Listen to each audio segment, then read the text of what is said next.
Welcome back, episode 84 of Revisited, and it's been a couple weeks since we've done some recording, some streaming. Well, from what you guys are seeing, we've done a little bit over on Twitch when we were at Mike's place. Nice little break. Nice little break.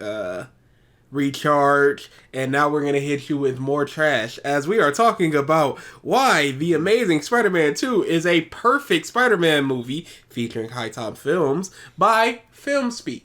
Why is HiTop Films stink over so many of these content creators? He's very accessible, and he seems like he's approachable.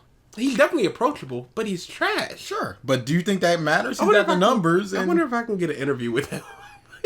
That's one where I'd be like, yeah, you can keep that. The description. Oh no, it's a rough one. Oh no. Look at all of this. There's no... did he just copy and paste the wiki? I looked and no. So, we're going to go until we don't want to no more. From the moment I saw TASM2 or The Amazing Spider-Man 2 in theaters back in 2014, and Andrew Garfield's Spider-Man charged Paul Giamatti's Rhino, hurling the sewer cap with his web, eventually wiping the screen to black before the battle begun, I knew I witnessed something special. I was an emotional mess. I was an emotional mess, not just from the tragic death of Emma Stone's Gwen Stacy, but from also experiencing the truest and most relatable Spider-Man story I've ever seen in The Amazing Spider-Man 2. Not capitalized, The Amazing Spider-Man 2. I saw so much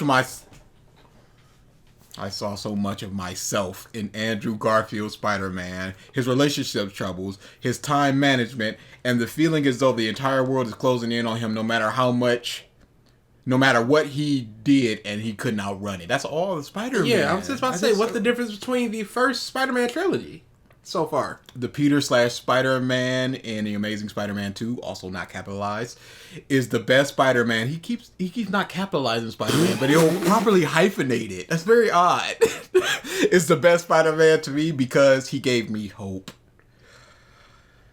They sat there and like 4 times turned to the camera and went, hope speech. No!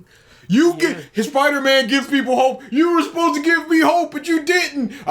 You were supposed to give me hope, but I'm going to take away your hope. Hope is like in flower, and this speech is about the theme of the movie you see. Get up off your butt, Peter, as you're watching this following my death. Get this trash out of here. Hey. It's almost like there's a lot of Part 5 fans that go, do you know that this is about fate and resolve? I didn't, as a matter of fact. Because he gave me hope. We saw him triumph over evil, but also Spider-Man lose 1 and 2. In the process. Spider-Man 2. We saw my favorite Spider-Man grapple with grief, loss, trauma, and... Sorry, I read that wrong. We saw my favorite Spider-Man grapple with grief and trauma. Spider-Man 1 and 2. Loss. And what it meant to be a good friend, a good son. Spider-Man 3. And how to set an example if you don't have it all figured out yourself. Spider-Man 3. Spider-Man 2. Spider-Man 1. It's very odd to just go grapple with grief and loss, trauma. And what it means. It's like that and shouldn't be in there because grief and loss are 2 totally separate things. Yeah. So it's not like... Whatever. Doesn't matter. It's not like I was doing manual and automatic counts of and then going into the comma stuff. I know how many knock this film for being plagued by studio interference and mandates. Don't care. That it was overstuffed, convoluted, and a flat-out mess. But I disagree. Mark Webb... had a vision and a method to the madness. Spider-Man 1 and 2 and 3. And everything connects in an emotionally satisfying way. What's the difference between Spider-Man 3 with the studio interference? What's the difference? So strap in, folks. In this video, S.A. Griffin, which is the person who made this video, I'm assuming, and his special guest, HiTop Films, give you our The Amazing Spider-Man 2 review. Maybe don't have our in there. That's a very clunky sentence. And talk about why The Amazing Spider-Man 2, why would you capitalize The Amazing Spider-Man 2 right here and then not right here, is misunderstood, and why The Amazing Spider-Man 2, stop saying The Amazing Spider-Man 2 is my favorite Spider-Man movie, and why The Amazing Spider-Man 2, okay, this has to be on purpose, is perfect. perfect, why Andrew Garfield is the best Spider-Man, and why despite, those are for tags. Why despite the mixed reception, The Amazing Spider-Man 2 is perfect as we lead up to Andrew Garfield's inevitable return in a... You already said it was perfect, though. No. That's for the tags. Twice. That's for the tags. So when you search, the description hits them keywords for the algorithm. That's all algorithm stuff. It's so amazing that he kept using The Amazing Spider-Man later on, but the first instance of it is TASM2. But he goes, why Amazing Spider-Man 2 is my favorite Spider-Man movie. Okay. That's one. Why The Amazing Spider-Man 2 is perfect. That's two. And then later he goes, despite the mixed reception, The Amazing Spider-Man 2 is perfect. Yep. There we go. 3. The Amazing Spider-Man 2 is perfect. Why The Amazing Spider-Man 2 is perfect. And why Andrew Garfield is my favorite Spider-Man. Those are 3 separate things for descriptions, tags. So it's not just like you're putting the tags in it because YouTube vehemently does not like that. No. It's just the fact that he used perfect twice. No, I understand. I understand your issue. The thing is, he's trying to make it seem more natural. Not even that. Circumvent the YouTube looking at tags in the description by just going, no, I'm just speaking conversationally in my description. But it's not, though. Nope. So that's the end of that mammoth of a description. The Amazing Spider-Man 2 is a very bad movie. Dude, that movie is horse. I could not believe. Because I went in just going, I haven't watched it but twice. And I was thinking, while I was watching it, is this going to be as bad? Because I always rate it the worst Spider-Man movie. And I'm like, is it actually that bad? No. By far. Unless The Amazing Spider-Man 1 is even worse. And then I'm thinking, like, maybe No Way Home colored my perception a little bit, knowing what he went through later, coming back, seeing him. No. Made it worse, because I'm like, what, just Electro?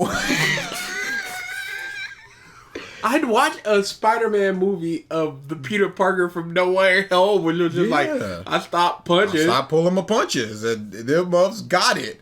But it just, if it didn't start out so bad with that horrible, him destroying all the spiders and leaving and stuff, it's like, that is so broken, because it's like, why are you just now destroying the spiders? How did you get in and out of the building if your shit was revoked? You was way up high. You went down the elevator and you just walked out?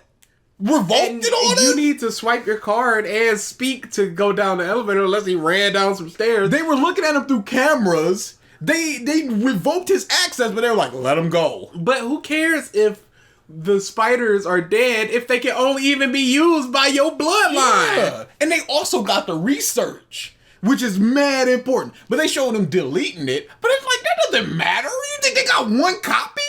No. And you, as a lowly scientist, you're not going to delete all copies in an instant. And then they just go, oh, let's revoke him now, but let him go. And then once they're in the air, dude just comes out of the cockpit, just washing his hands of blood. And then he just goes, I don't think so, Mr. Parker. And he's just standing there talking to him and not shooting.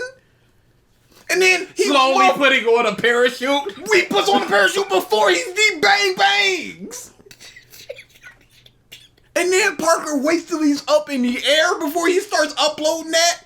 He couldn't do it in Ben's house because it looked like it took on the runway. 5 minutes on the runway. Not even 5 minutes. It was like 3 minutes because he hit it. It hit like 20%. It was zooming. And then it got closed. And then it was just like clack, clack.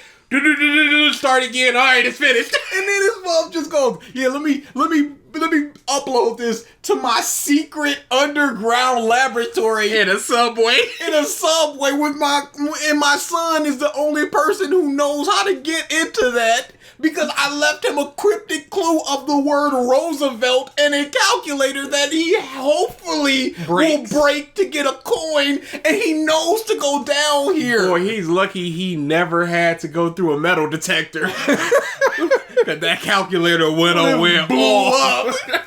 But he uploads it over there. Hey y'all, This is the opening scene of the movie. He doesn't send it to any journalist. Nope. He doesn't go to the police station and just goes, "Hey, yo, look at this. They're experimenting on spiders." Clear they have internet because he plugs into an Ethernet. So why wouldn't he just go, I'm going to spread it instead of just in one place?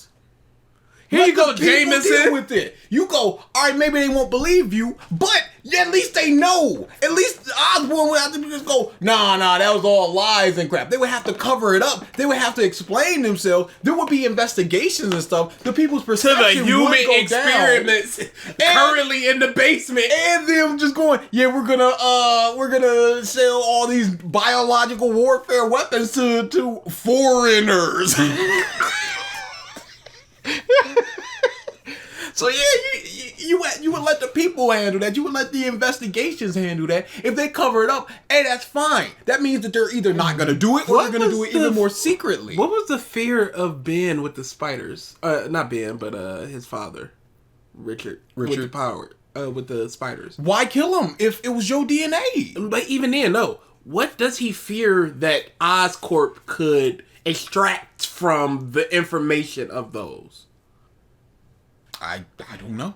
Is it like because it was about the venom, and they're like, nothing works, so don't do human trials because nothing works. So what would be the fear there? And this is 15, 16 years on. And is he afraid they'll create a weapon out of like phosphorus, like white phosphorus, but some type of spider venom version of it? No clue.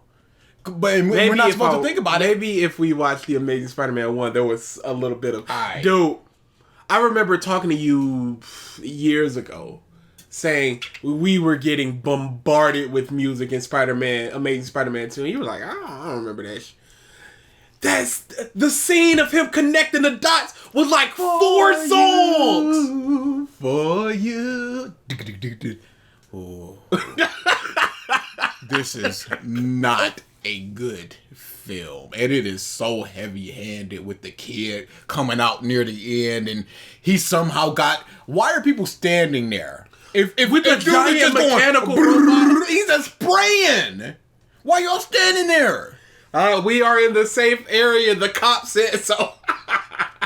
And Electro Man just comes up here and starts shot. Oh my goodness! So. Hey, we haven't started the video, y'all. Peter just goes, is that way over there? He gets over there, scene cut, Gwen is just walking up. I'm like, how did she get here? In that amount of time. It was legitimately like 5 minutes. This movie is bad. Electro might be the worst Spidey villain of all time. He's teetering on worst villains. Now you got your dumb ones like Ronan the Accusers, which people ain't talking about. Yeah. No, there's nothing. Malekith or whatever from Thor 2. It's crap like that. But this dude, I'm like, just not excusing the teeth stuff. How is the you need me so cringe here? But I accepted a baby 5. Because nobody was being pulled away going, I need you. And that was the thing. It needed one. I was just like, it needs one. And as he's been pulled away, and he's just yelling it over and over and over again. I'm like, too much. Cut it. Kill this noise. You didn't need to do this. This month is overpowering 2 guards as he's being goblined. Come on. I can't believe it would have made so much more sense if he was just like, because he goes, I want them to live in my world, and it's just like a world without mercy. Mother, what are you talking about? Yeah, the world without power. It's like, cool, got it done. Dude, not even without power. He should have just been like, you saw me as invisible. Nobody saw me. So now nobody sees anything. All the power's gone. Everybody's invisible. Everything is invisible. No, but I also don't like Spider-Man. He's too visible. Let me get this nice suit and put a nice little thunderbolt right on the left arm. There we are. I'm glad we had this already made with all the other suits. Question mark? We were making the ill, so we knew an Electric Man was coming. We've got it designed, it's the y'all. only logical conclusion here. Obviously, somebody's gonna fall in and get electricity powers, and we need to be ready. All right? Peter and Gwen's on again, off again. Bush. I did not like it. I like them together. They are good together. But them when he just goes, I'll go to England. Yeah, let's go. I'm like, the problem was that you're Spider-Man and that you keep breaking off engagements. So you going, they got crime over there. I'll be Spider-Man over there. Like, that's not helping the problem. I understand that the two of y'all want to be together, but she clearly don't want to be with you if she's going, I gotta go. Because it's go time. I laughed so hard when she went, I'm sorry I didn't take you to the Bahamas of hiding spots. Yeah, there's some good stuff in there with those two just talking. When he goes, yo, all this cute little... No, you got to change your laugh. It's too adorable. Like, you are breaking the arrangement of our code. It's like, there's some good them two together stuff there. But it's just in a house of You are playing the new PlayStation 8 15 years before it developed in a house of Oh man. So again, this is one of those things. We watch the movie to make our arguments. And let's see what those arguments are. Let's get into it. This video is sponsored by Squarespace. Alright, enough about Far From Home, No Way Home, E.T. Phone Home. Let's talk about the greatest live-action Spider-Man film ever made. Spider-Man 2. But wait, no, not that Spider-Man 2. The Amazing Spider-Man 2. Yeah, I know. Look, you all think I'm insane. Okay, pause. So, I like the opening sequence with the symbol, and then it's shaking a little, and then it's his suit. I like that opening sequence. Yeah, and you can see the little ruffles through as he's going through the wind. It's a good. You know what's funny? Suit and stuff like that. That's the reason Marvel wants nothing but CG Spider-Man suits. They hate the wrinkle. Oh, that's good. Yeah, I like the wrinkle. It makes it feel real. Yeah. There's also some fantastic editing choices, like when he breaks off Gwen for the dinner and he's jogging away, and then it cuts to him as Spider-Man running on the rooftop. Good editing stuff there. Yeah. But, if he's going, this is the best Spider-Man movie, because it has the things of him being hard up, him having the relationship issues, all the stuff, villains, all that stuff that he mentioned before. It's not even that. It's because other movies just do it better, like Spider-Man 2. You got the relationship and the interpersonal relationship between the two of them. I like this the most of the three Spider-Man. Yeah, I do. This and then Tom and then Tom. Look, you all think I'm insane putting one of the Garfield-verse films above Sam Raimi's masterstrokes. They're crap. Mega crap. Hell, I bet there are even people in there whose jaws dropped at the idea that The Amazing Spider-Man 2 is better than the MCU's Spidey films. And normally when I have a nuclear hot take like this and I see the first protesters starting to gather, my first response would be, look, I get it. And to an extent, I do. Except this time around, I don't. Look, I'm not saying this should be everyone's unanimous top pick or that you're wrong if it isn't. Film is subjective. You're allowed to like what you like. But I sincerely... But it's perfect. Yeah. Isn't subjective. No. Unless there needs to be some type of measurement to perfection, and you're saying that Amazing Spider-Man 2 has hit whatever measurement that is. Yeah, you're not going, it's perfect for me. You're going, it's perfect. And that's you can't just be like, hey, it's a movie, it's all subjective, but this is perfect though. Like, well, change that. Clearly do not understand the enormous amount of hate that Mark Webb's duo of Spidey films have gotten over the years. The first film is an incredible reintroduction to Spider-Man. It's not incredible, that's the problem. Lizard finds out he's Spidey through a camera he left. It's not that good, dude. I wonder if he is engaged in the discourse. Has he seen the movies to just go, him going, I don't understand what the issue is. That sounds like somebody. The issues. That sounds like somebody who hasn't seen it, because something like Comey. I don't understand why people hate it. And I've consumed so many things, and I still don't understand why people don't like it. There's like 3 negative videos. You go on Twitter and it just goes, oh, it's the progression. There's no real progression. The romance isn't coming fast enough. I'm like, they make too much of a joke out of her disability instead of making it truly sad because it's not a fun thing. Yeah. You just go, okay, but I don't really agree with those things. Those aren't really... It'd be way sad if it was just mad crippling. It'd have to be like a Clan ad where there's whimsical stuff, but it's mostly about the drama of her, not the anxiety of doing it. This second film builds on that foundation to craft the quintessential big screen Spider-Man story. Okay, hold up. Put the web slingers down. I have the receipts. I promise I do. I really do. I've loved this film ever since the first time I saw it in theaters back in 2014. But first, I want to contextualize the mountain of reasons The Amazing Spider-Man 2... Look at his face! What do you mean? You also didn't like the itsy bitsy spider being played? And I'm thinking, maybe that's just for the audience. No, he says, I hate this song. So it is legitimately him going, I'm going to play the itsy bitsy spider song as I hit him. Live-action Spider-Man movie by telling you about my journey with it. When this movie came out in 2014... Oh, your journey!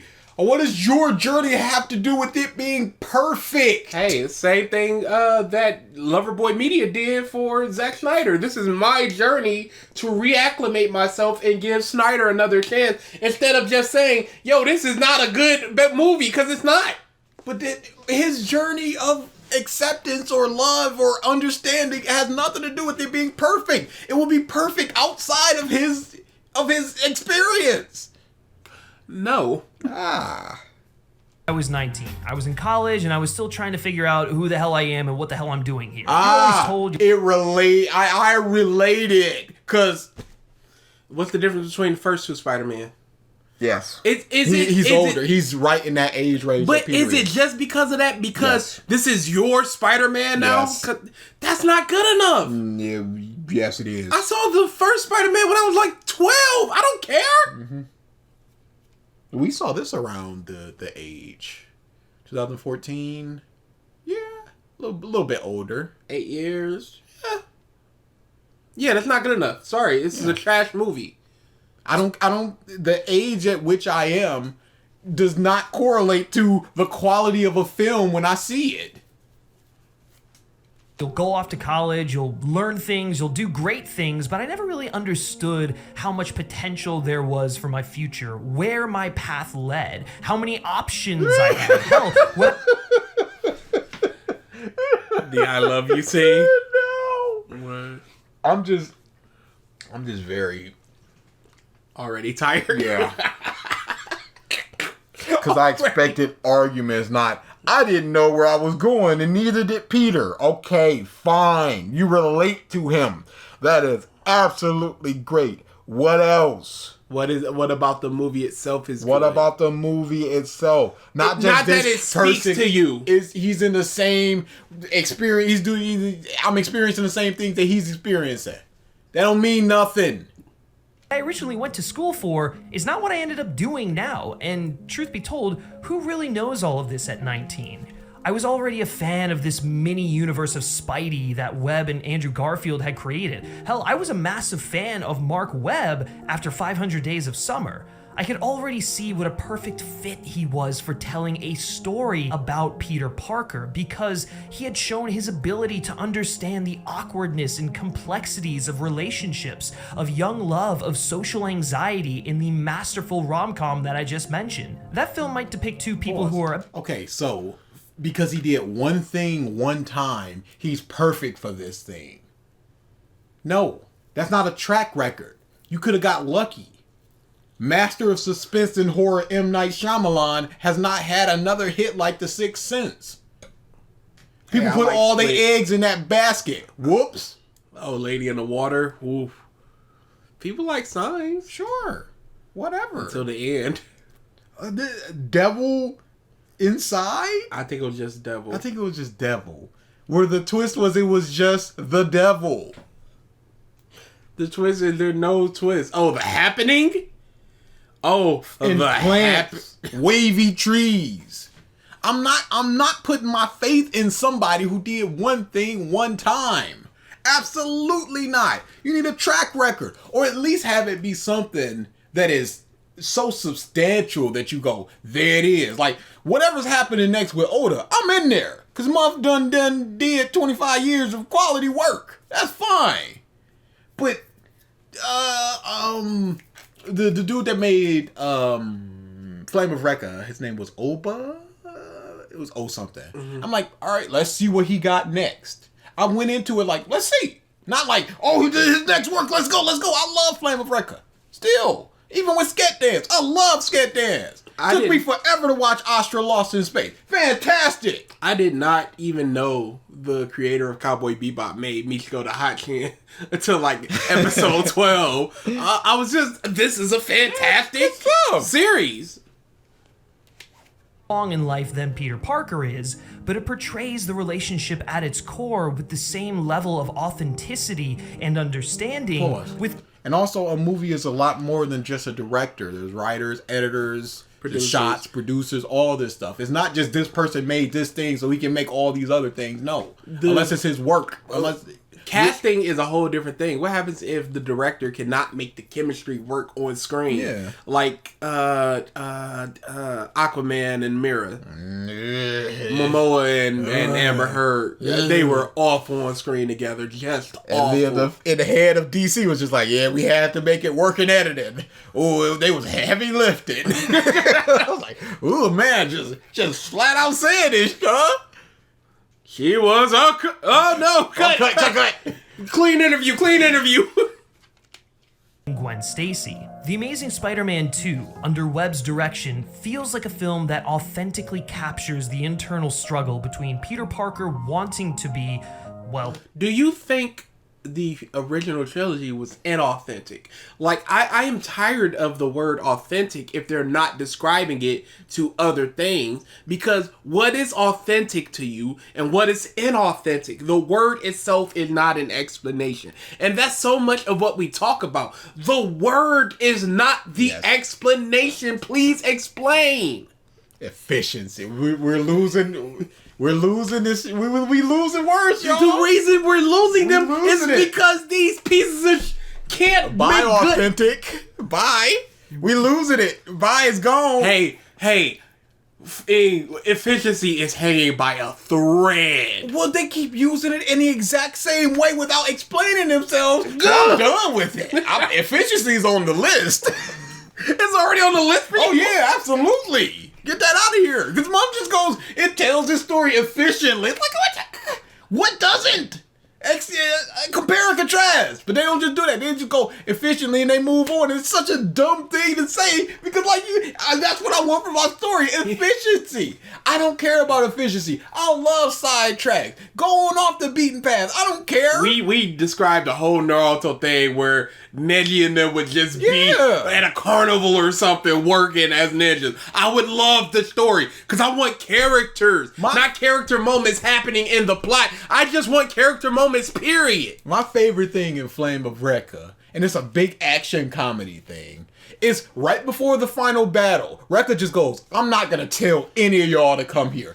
I'm going to be here on this day. Y'all do what y'all do.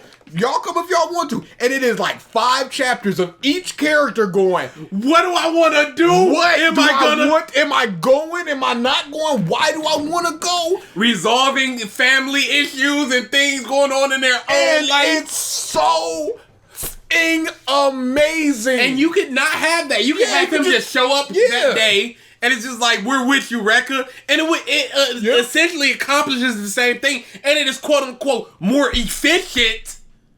But it was better that way because I love them just doing so good.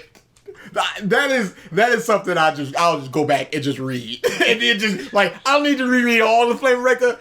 I'll go back and reread this like 5 chapter stretch because it is bangerific. There's a thing in IQ 21. Oh, dude, this was fantastic. IQ 21. Everybody has their roles, tight end, running back. Everybody has a defined role. There's a guy who's never been good at anything. Except studying, and he just wants on the team so bad. So there's a thing called the Death March where they march from, let's just say, Vegas to Toledo or whatever. It's a lot of miles. The linemen are pushing a truck. Senna's cutting back and forth, and this guy's just running. He collapses. So Senna gets him up, still does his, and the guy wakes up like 2 miles later, and he's like, thanks for the help, Senna, and he walks back to do his, and it's so good, and he does not make the lineup. He finishes it, and they're just like, you're not good enough, and eventually he gets a play, and he does and it's so good. That's what I want, characters! Characters, though. Not efficiency. Not efficiency! So long as you're telling your story. So long as it's good. I don't need that moment to pop up. He's sitting on a bench, and then there's like 4 panels of a flashback of him working hard, and then he gets up there. In My Hero chapter? My God! My Hero chapter, like somebody should care. Dude, you want to talk about efficiency? That's what's happening in My Hero, and it's trash. It tells the story. It tells that she was a little sad girl. Now she's not. Efficiency. But what is it? What do you got with that? Nothing. It's just here and there and gone. And Stars and Stripes was efficient. Trash. Efficient. Garbage. Efficiency. Get that out of here. We're losing words, y'all. Efficiency been out. I'm so sorry we keep killing words for y'all. Dude, the Discord. I wish I never met you. I was so happy when I could hear it. And we just keep throwing the iconic city vibes, and it's just like, y'all don't ruin this. It's like, it's everywhere. Yeah, what you see is them. It's maybe they shouldn't just use it as a word. It's seeing the code in the Matrix, and now it's just forever. Like, we don't dump. It's here. I can't unsee it. So he posted a screenshot of just like, if they use this in the battle, it'll be iconic. It's just the future iconic. What is that? I love this little meme of the drug addicts. It's before and after, and it's Lex, and it's a happy dude, and then after he's so sad. It's their fault, not ours. It's the people saying these things. It's the people doing the thing. I'm sorry we're bringing it to attention. But they shouldn't just say it. There's injustices in America. Don't hate on the reporter. Hate on the people committing the injustices. Peter Parker and needing to be Spider-Man. What is that? What is this? What's authentic about it? That wasn't in Tom. If that wasn't in Sam Raimi's. Peter Parker and needing to be Spider-Man. What is that? What does this make me? I don't know. What does that make you? At the end of Spider-Man 2, he says, that's why I can't be with you. I will always be Spider-Man. I can't be nothing else. Spider-Man, no more. He's such a good person that is just within him.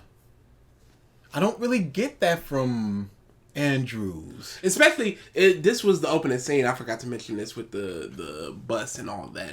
Oh my goodness. There's a bunch of dead people right there. Oh yeah. And Spider-Man's just joking on the bus who could have saved those people, and they're just dead now. Oh, he barrels through like 3 cars, and then he swings away to go save Max. I'm like, what about those people? They were driving. Those cars were crushed. They are dead. I understand though, like, we need a jokey Spider-Man. But Spider-Man knows when, cut this. They're hauling plutonium in Big Boom. I would have liked more from the first one. Because when the first one, he webs up that dude, shoot, oh man, oh no, small notch. And then he just sort of turns his head, and then he just goes and looks for the, I think it was a tattoo or something, the dude that killed his uncle. I would have liked more of that, but it's just way too long with the Alessi stuff. It's like, dude, way stop too him. jokey for the Alessi stuff. Answering calls. I'm like, that is times where people could be dying as you're just sitting here taking a call. No. It makes me not able to live with myself. And the effect that that has on his relationships more than any other live-action interpretation of the character. It's for that reason that In what way? Don't just say more than any other live action, because that mother just came back in his life. This version of Osborn just came back in his life. Instead of the Osborn that he's been friends with since he was a kid, day to day to day. They're both loser nerds, but they got each other. No, your father hated you. He despised you. Oh, What? Oh, I'm gonna cry. look at little Goblin Jr. Gonna cry? But that stuff hits a lot harder. I like Andrew walking away, and then Norm just goes, "Oh, you lost your braces. Now there's nothing to distract from the unibrow." And then they just start roasting each other. I like that. Yeah. I like that. That's like, yo, that's the friendship there. But it's so manufactured. It's so artificial because we've not seen any of this. It's like I've been going The for 8 years, interactions and with them. and we're just told that they're friends. We're just told that they're together and they're all cool and everything like that. We don't know if they've ever had a fight. We don't know if they've ever had a disagreement. We don't know what their interests they share are. We don't know nothing about this. Hey, why didn't he share the blood? My only thing is he could just test him like, "Oh, Peter." Yeah, that's what he said. You're not trying to protect me. You're protecting yourself. Yeah, I'm Peter. I'll give you my blood. We'll figure this out. most and has since the moment it came out 7 years ago. Why? You say that this affected him the most. More than any other live-action interpretation of the character. It's for that reason that it speaks to me the most and has since the moment it came out 7 years ago. But me loving the film alone isn't proof of its greatness, I know. So strap in as I spin a giant fucking web of reasons why The Amazing Spider-Man 2 is the best live action. Skip this. I'm sure we're getting to Spread Space or Squarespace. Squarespace. But you just said it's the best live action, not the perfect one. Those are two different things. Best can be subjective. Perfect needs to be some type of quantifiable. Yeah. This is the standard by which we must achieve. The Amazing Spider-Man 2 is the best live-action Spider-Man movie and my personal favorite Spider-Man movie of all time. It's funny how those coincide in your mind. But before we suit up, let me tell you about the fine sponsor of this video, your friendly neighborhood Squarespace. Okay, this might be cringe, so it might be worth checking out some of it. We'll just go ahead. Squarespace is an all-in-one platform to... Nah, he's going to technical now. What's with the black people? There's a lot of minorities in there. There was an American Indian person. Is that what they're called? Native Americans? Whatever Yeah, they're Native called. Americans. Whatever they like to be called. I don't know. I ain't trying to hurt nobody. Ain't but 16 of them. That's hurtful. I ain't do it. I ain't got nothing to do with them. Hey, don't shoot the reporter again. I wouldn't be mad at a Japanese person saying the N-word. You ain't have nothing to do with that. And these qualities using Squarespace on a daily basis, and I can't speak highly enough about their platform, their customer service, and these qualities can easily apply to your website as well. Oh, I thought he was done. Yeah. No, we're still just Squarespace in it. Oh my goodness, they must have and broke him off in fat check. It's almost 2 minutes. You know, back in the day, I was one of the people that... We never left. Y'all, HiTop Films. Never forget. This man said movies are not about plot but feelings. Never forget. And this is who you recruit to prove it's the best Spider-Man because it made you feel the most. This is not the guy. I was one of the people that crowned this movie awful. I was one of the people that was like, this broke me. I was one of the people that screamed that the rights should go. Nobody saw. Oh, this in. I forgot he does the live action thing. Nobody saw that. Okay, I could. Yeah. We just have to assume that nobody saw that. In the streets of New York in As- broad daylight. as Where he's is he yelling swinging? Gwen. Where is he swinging from that nobody saw this? Go back to Marvel Studios. Sick. Well, look at me now. Hey, HiTop Films. In color gradient is not filmmaking. Harsh lighting is not Look filmmaking. at them shadows. Yeah. You're not an auteur, Yeah. sir. Look at them shadows. Yeah. Look at the reflection, and it's the dark side where's the light Yeah. side. Yeah. Truth is, my initial reaction to The Amazing Spider-Man 2 was pretty much entirely based off the fact that it wasn't The Amazing Spider-Man 1. The tone was much different than what I was expecting. It felt more... Lord, how can you have that mindset of it's not the same as the first one, so me no like? No. Well, does it need to be the first one? Do you need 15 of the same types of movies with the same tone and Hey, everything? I am happy Thor Ragnarok was not Thor 2. Absolutely. And yet I hated that in Love and Thunder was Thor Ragnarok. And wish it would have been more like Thor 2. Give more drama to it. Oh, dude, they went way too... I hate Love and Thunder. I hate it. I don't hate it.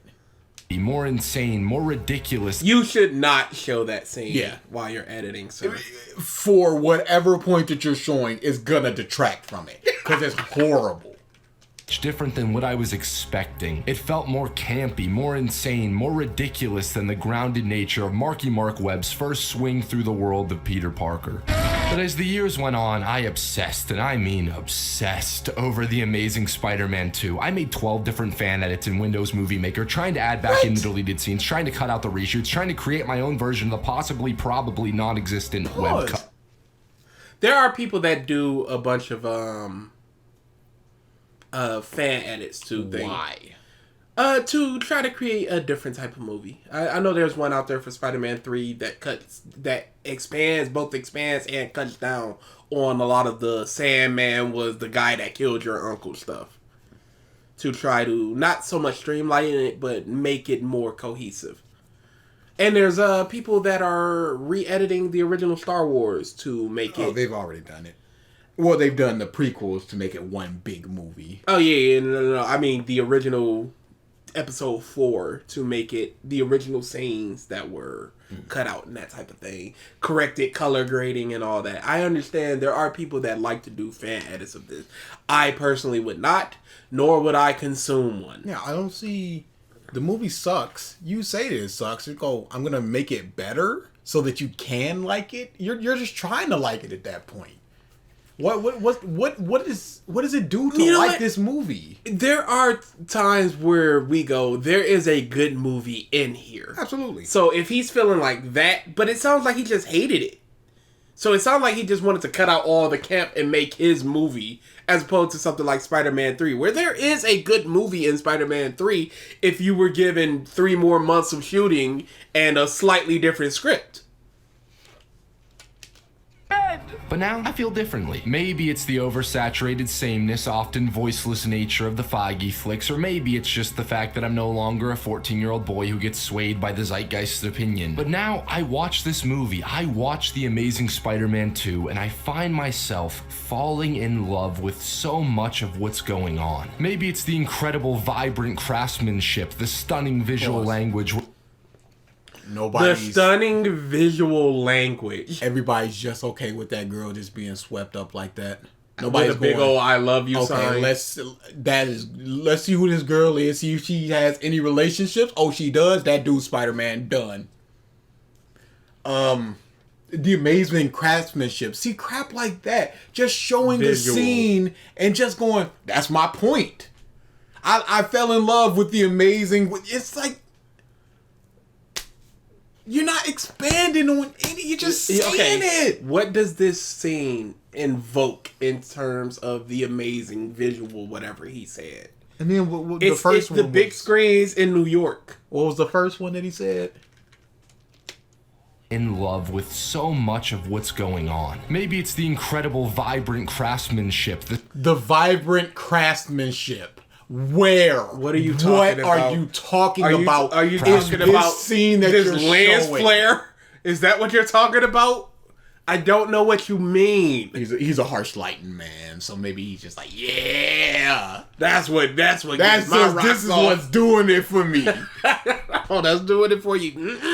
Yeah. Vibrant craftsmanship, the stunning visual language where every shot feels precise, feels alive, every edit. Feels precise and feels alive. Mother. Hey, every shot feels inorganic and dead. Now what? I had this conversation with somebody in our comments. If I was to ask you something like, if I was to just say something like, yo, the characters are boring, the world is flat, blah, blah, blah, would you ask me to explain myself?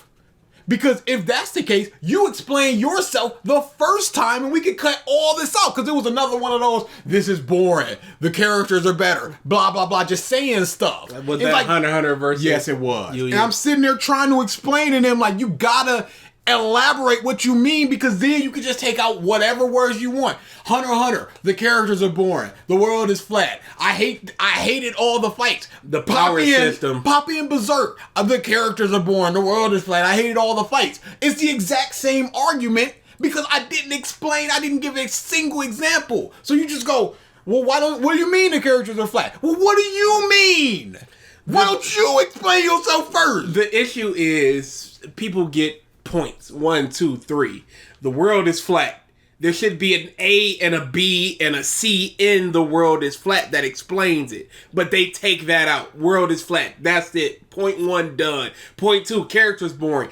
There should be an explanation of A, B, C. Not there. That's your issue. How are people not understanding the explanation and expansion of a point over just the point itself? Just the point and just going, that's my point. What's the problem? Here it is. My point is the point I just said, and you're not getting it. I'm not getting it because you're not explaining it. I understand, I comprehend the words you threw at me, but they don't explain what you mean. They're The just way that you words. think that it does. You know what you're talking about when you say the characters are better. And again, you it's so obvious that content creators do these types of things because then the audience gets just implanted. The characters are boring. Oh, that character was boring. Yeah. That character was boring. And you see the was rapid boring. fire, the shots are great, in characterization, Everything's whatever you said precise. before. And it's boom, boom, boom, boom. So while you're thinking about one, the other two done passed, and then there's just little flashes in your mind, like, oh, you did say that the shots feel alive. There was a really good shot, and he's already off to the next thing. Instead of sitting there and explaining how and why Wow, this that thing is was good. a vibrant shot. Moving on.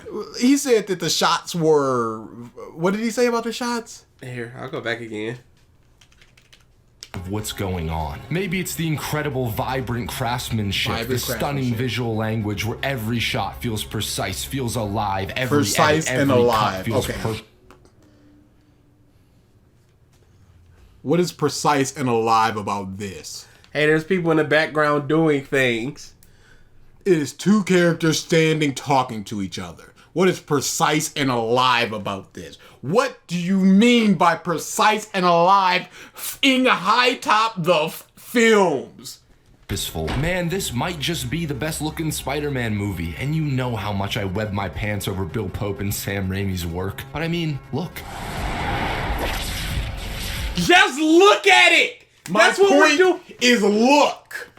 Oh, I'm sorry. His face is in a building. Is that what I'm supposed to be clapping for? My point is look, and you figure out why this is a good shot. Dude, that's literally what he said. How can you look at this and not understand my meaning? Just look. One of the best looking superhero films ever. This might just be one of the most alive looking feelings. Alive looking feelings. Next sentence, next word. Dude, is there any HiTop Films on our list? Because I'll take them off right now. I'm not doing this no more. No. What is he adding We to this can't remove review? we can't remove another content creator. But what is the purpose of him being in this video? It gives it What is he prestige. adding? gives it prestige. How? I was one of those people that hated it, and now looking back, hey, Because it's perfect and the shots are Look at good the and they feel vibrantness. alive. Look at this. Wow, HiTop, you sure didn't make good points by just saying stuff. Again, put in any scenes from put in X-Men 1 scenes. What changes? Because the month ain't saying nothing. I like the come on Peter, come on Spider-Man shot way more than what's going on right here. I railed on this big dumb face. Before This he was a just negative. The best looking superhero films ever. This might just be one of the most alive looking feeling studio blockbusters of the last decade. And yeah, you have a poignant but messy script with too many moments that should be still, sped up in service of Sinister Six setup. But I can always taste the soul. Maybe it's the cast. So, dude, HiTop Film is horrible.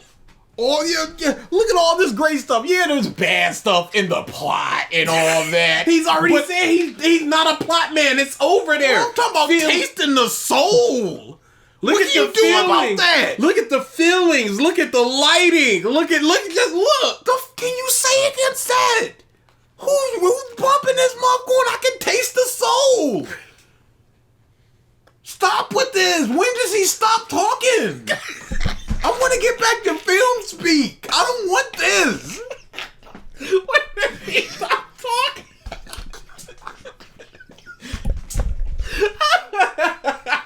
I mean, fuck me, look at the cast, man. Maybe it's Andrew Garfield, Emma Stone, and Mark Webb fighting, screaming, crying to make this film something filled with truth when the studio is trying to make it filled with toys. Or maybe I'm just at an age now where I find this Peter Parker.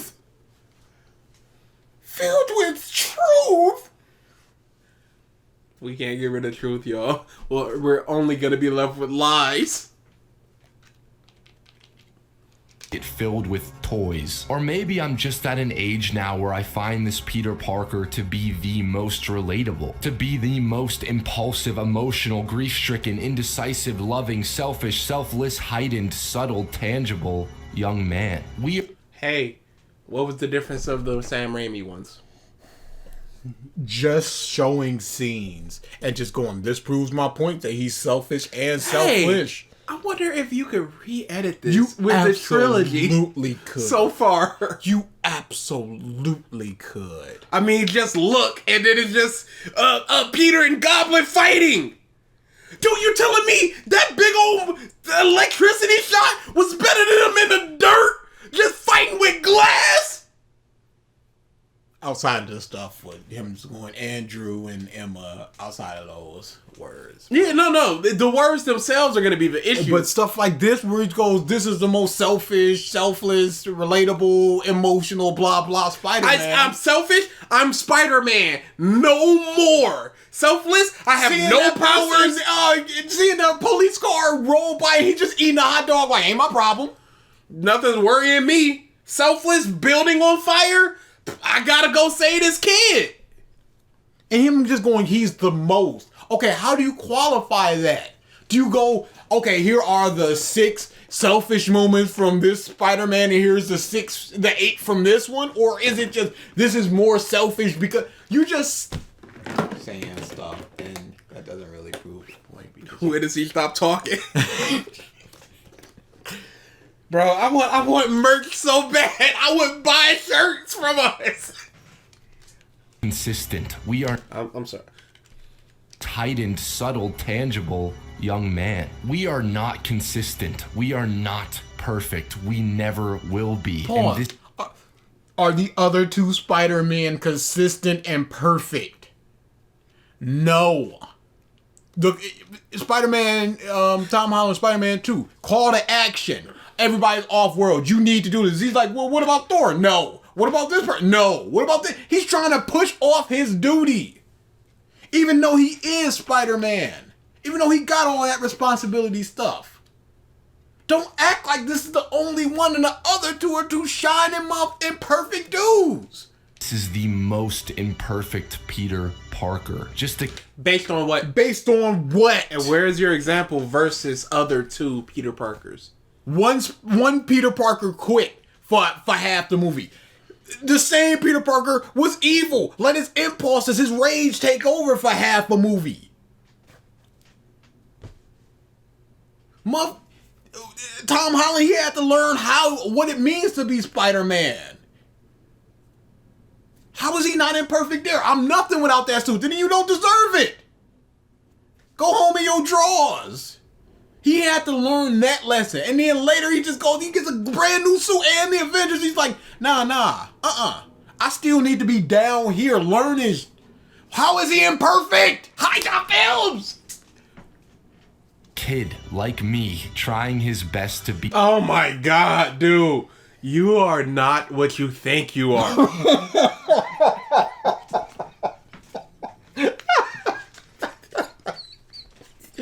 You are not what you think you are. Holy crap. That is biting. Dude, he's me walking up slowly, hand over camera. The endless ticking clock that is life, trying his best to be the best Spider-Man. And I guess to me, that's kind of amazing. Did you just do the end of your thing with like the whoa stuff where you just did that? Hey, I need something HiTop Film. Yeah, I got a quick 2 minutes for you. Whatever. I could just spew some, edit it together. It's just so evergreen. It don't matter. It don't matter.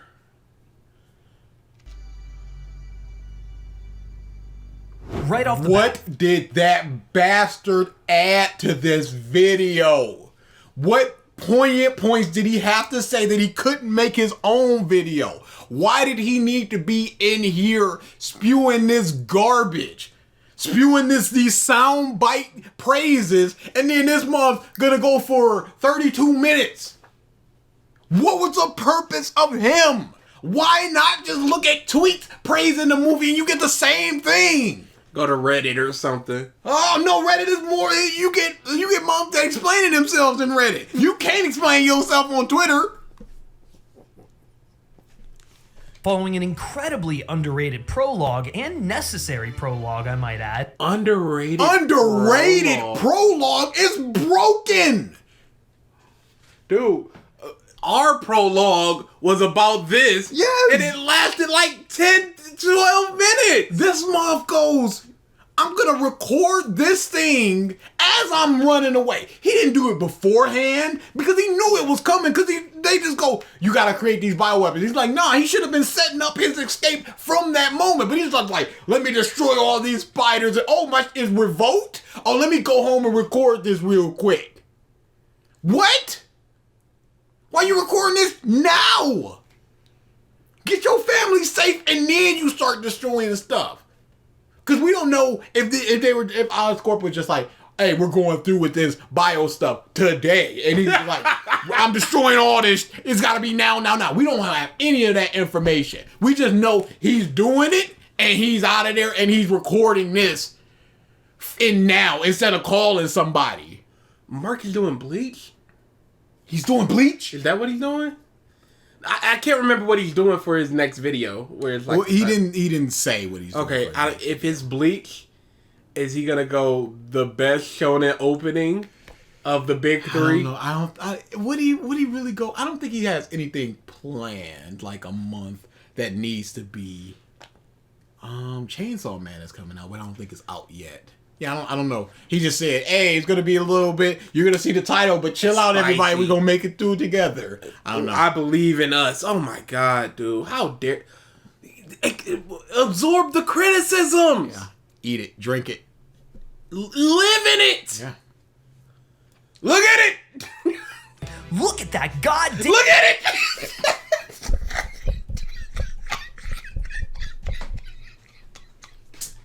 What are we doing here? What are we doing here, yo? Good episode. Solid hour. We out of here. Prologue and necessary prologue, I might add. Look at that goddamn opening! Right from the fade in on the Spider-Man patch to the way it starts to flutter to the way the fade in then expands to open on Spidey himself soaring through Manhattan. There's only one way to describe the proceedings. Spider-Man has arrived. After finding his path in the first film and learning how to be this hero. But he didn't find his path in the first film because now he begins it with questioning his relationship with Gwen. Peter Parker enters the sequel in absolute fighting form. A little cocky, a little overly confident that Manhattan is his domain and he is its purveyor as he gloriously swings around and over skyscrapers. A taxi? So you're not worried about anybody that the taxi may have hit? Anybody who could have been in that taxi? I don't know if it was a parked taxi or not, but it was a taxi that just flew by. And you're fixing this dude's glasses? No, you do all this Spider-Man stuff after everybody is safe. You don't even look over there to see if it hit anybody. It was a whole f***ing taxi. Could have hit cars, could have hit people, could have hit anything. Nah, but the moment he's helping people and nice and good and look at it. When it comes to actually being Spider-Man, Spider-Man has never looked better. And within 60 seconds, we get introduced to the one and only Paul Giamatti, reaffirming his range as an actor, playing one of the most gloriously campy and scenery-chewing villains superhero films have ever seen. Are you serious, dude? You are Norman talking Osborn. about a Spider-Man film which had Norman Osborn, and you're going one of the most. Where is the cutoff for that? Are we talking 15 people? Villains? Are we talking 30 villains? What is the cutoff for one of the most scenery-chewing villains? No, because you can just say that and just assume. You can just say a lot of and they do. And they have, and they will. And they are. Can we please just explain things? It would be preferable. He's not the Rhino yet in this opening chase, but he doesn't need to be. I never noticed that. You never noticed that. That's horrible. Why would you point that out and clap?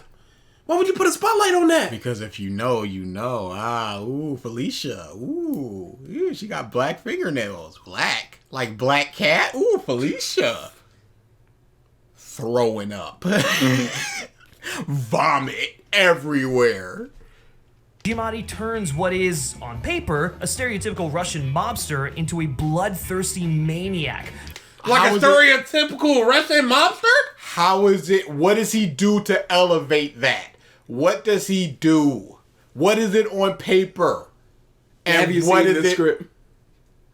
And bloodthirsty psychopathic monster is what you have of a stereotypical mobster from Russia. Growling his lines and constantly bulging his eyeballs out to the point where you think they might burst out of their sockets. Look at all those dead people, y'all. Look at that. Look at Eyeballs all out to the those point where dead you think they might people, burst y'all. out of their Oh, they're sockets. clearly driving. Look at all those 3 dead cars. people, y'all. 3 cars, and he's like, yo, the villain of the movie, let me go help him. I mean, the guy's very first line is directed at the audience. He's practically looking into the camera as he insists that we say hello to him. It's a performance that's incredibly self-aware of who the Rhino is. Honestly, I'll get the one disappointment of this film There's nothing. out of the way. The fact that Giamatti never really got to be the Rhino, as we were robbed the final entry that should have been a perfect Spider-Man trilogy right as he was introduced. You could watch How would that be a perfect Spider-Man trilogy? What does he do for the character of Spider-Man? How does he help him grow or learn anything? This is just gonna be a wall that he can and will defeat. It doesn't challenge his morals in any way. It doesn't try to like reveal his. He's not smart enough to reveal his secrets or anything. Sinister Six altogether. But this is just a taste of the Sinister Six. So this doesn't ruin anything. Entire movie of this. Still, See, he just wants an entire movie of this. Why? Because it's funny. Doesn't matter. Feelings. I felt for. what we did get was absolutely terrific. And speaking of terrific, Hans Zimmer understood the assignment. No. With that stinged electro song. With the, he hates me, he shot me, he's using me. Because it was only Go Broly. Muff telling me it was only in one ear. And I'm like, did you come in and start knocking and start talking to me? Just start talking. It's like, I hate them. Just underneath. I'm like, what the? Because I'll sometimes hear people outside like, so, did somebody say something? No, nobody saying something. And it's just growling that. It's like, he's using me, Spider-Man. Don't look up the song. I'm looking up the song. Why are we looking up I'm looking up the lyrics. Why are we looking up the song? Electro. Hans Zimmer lyrics. Electro song. Hans theme lyrics. It's a bad song, y'all. Watch you go look at it and it's that song. Something's happening. My mind is snapping. Agony inside me. My pulse is rising. Mental torture. Self-destroyer. Can't ignore this paranoia. Something's happening. It repeats. Hey. Yeah. He lied. He lied to me. He shot at me. He lied to me. He shot at me. He hates on me. He's using me. Fragility. Electricity. Afraid of me. He's dead to me. Beat drop, hey, hey, hey, hey. And then it repeats paranoia, mind snapping. He's dead to me, he's dead to me. That Spider-Man, he's my enemy. Repeat. And the outro is just Spider-Man. No with this bush. Cause when Max is in the mirror, Yeah. and he's just talking to himself, that song is there, and it's got the little whispers in there as well. I like the little whispers, so long as you don't know what they're saying, because then you know it's bad and it sucks, and it's a little bit, it's like a little flute song, and it's really nice, that part. What is the first verse? How does it start? Something's happening. My mind is snapping. See, this is agony. what they should have did. If the song was gonna be that, it should have been the more happy look, more Max optimistic lyrics in the beginning, and then the second verse is that. So when it's whispering early on, it's more subdued, and it's the more happy-go-lucky Max, as opposed to this he hate me bush.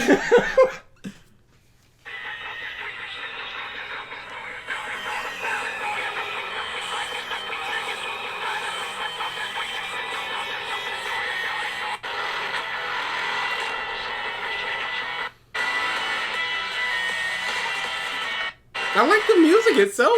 Where's the flute part? Was it not this song? Might have been another song.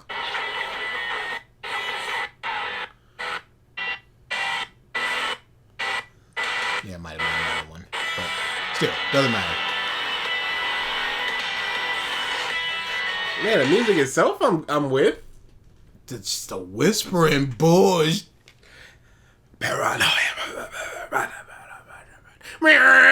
There's a video. Electro's theme is a masterpiece. Shut up. Yeah, it's this part. It's this part that's. And you hear the little whispering. Yeah, that was a shortened down version. But it's this one that, and I like that part. But when he hates me, like no, we see that. No. Are we in Ruby again? Well, you really hate that Ruby. Dude. I'm just gonna sing "What's a Happening," and y'all better clap. How did y'all come up with these lyrics? Well, it's the plot. Yeah, they were fighting, and I just went. I'm not fighting the rabbit. Cool. Spider-Man film is a Hey, where is the music? Play it. Play a scene of the music accentuating the scene and helping it along. Play it.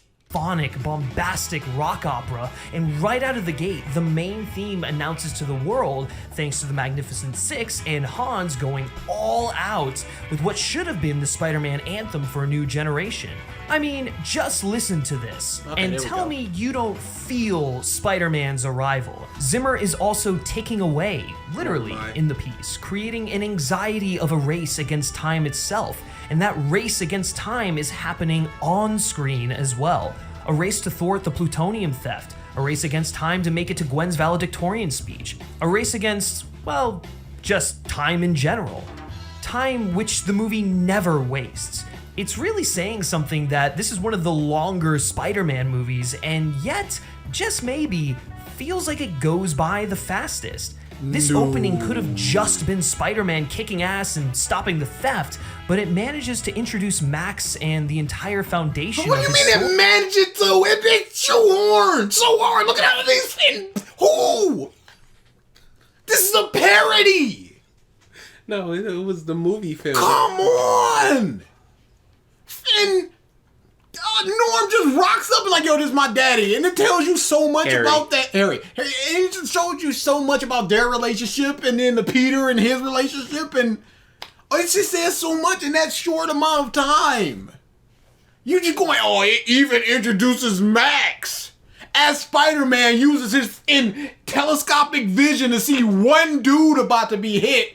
Instead of helping these 3 cars that we counted that were barreled through, he helps this one dude and gives him his entire motivation for the film.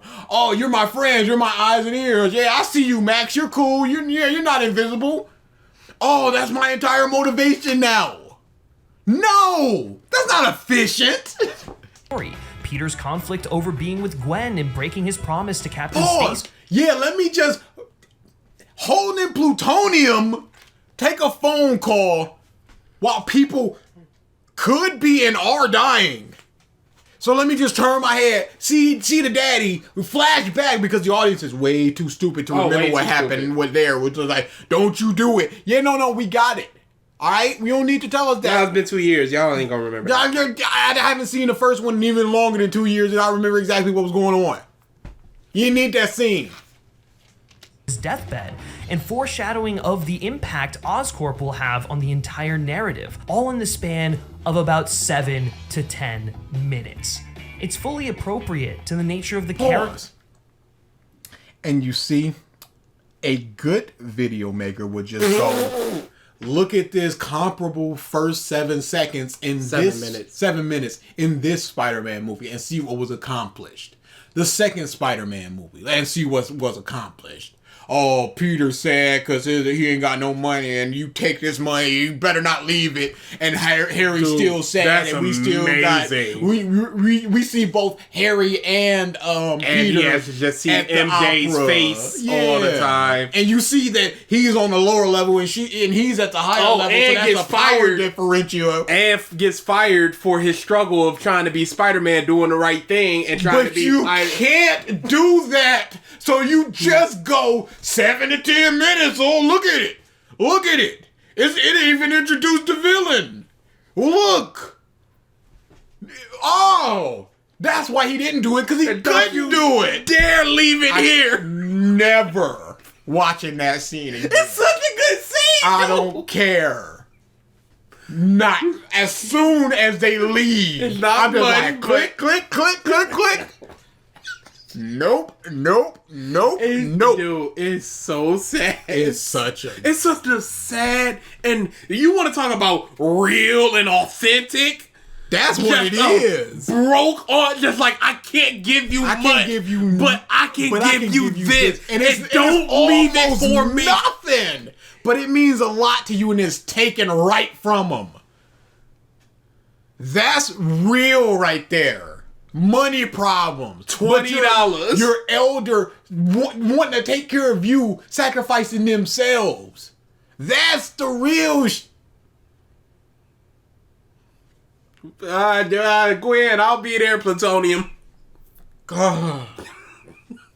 To the tone of the film that immediately as we enter the film, Peter is running behind, and his entire journey throughout the course of the story is a desperate and frantic attempt to get ahead of it.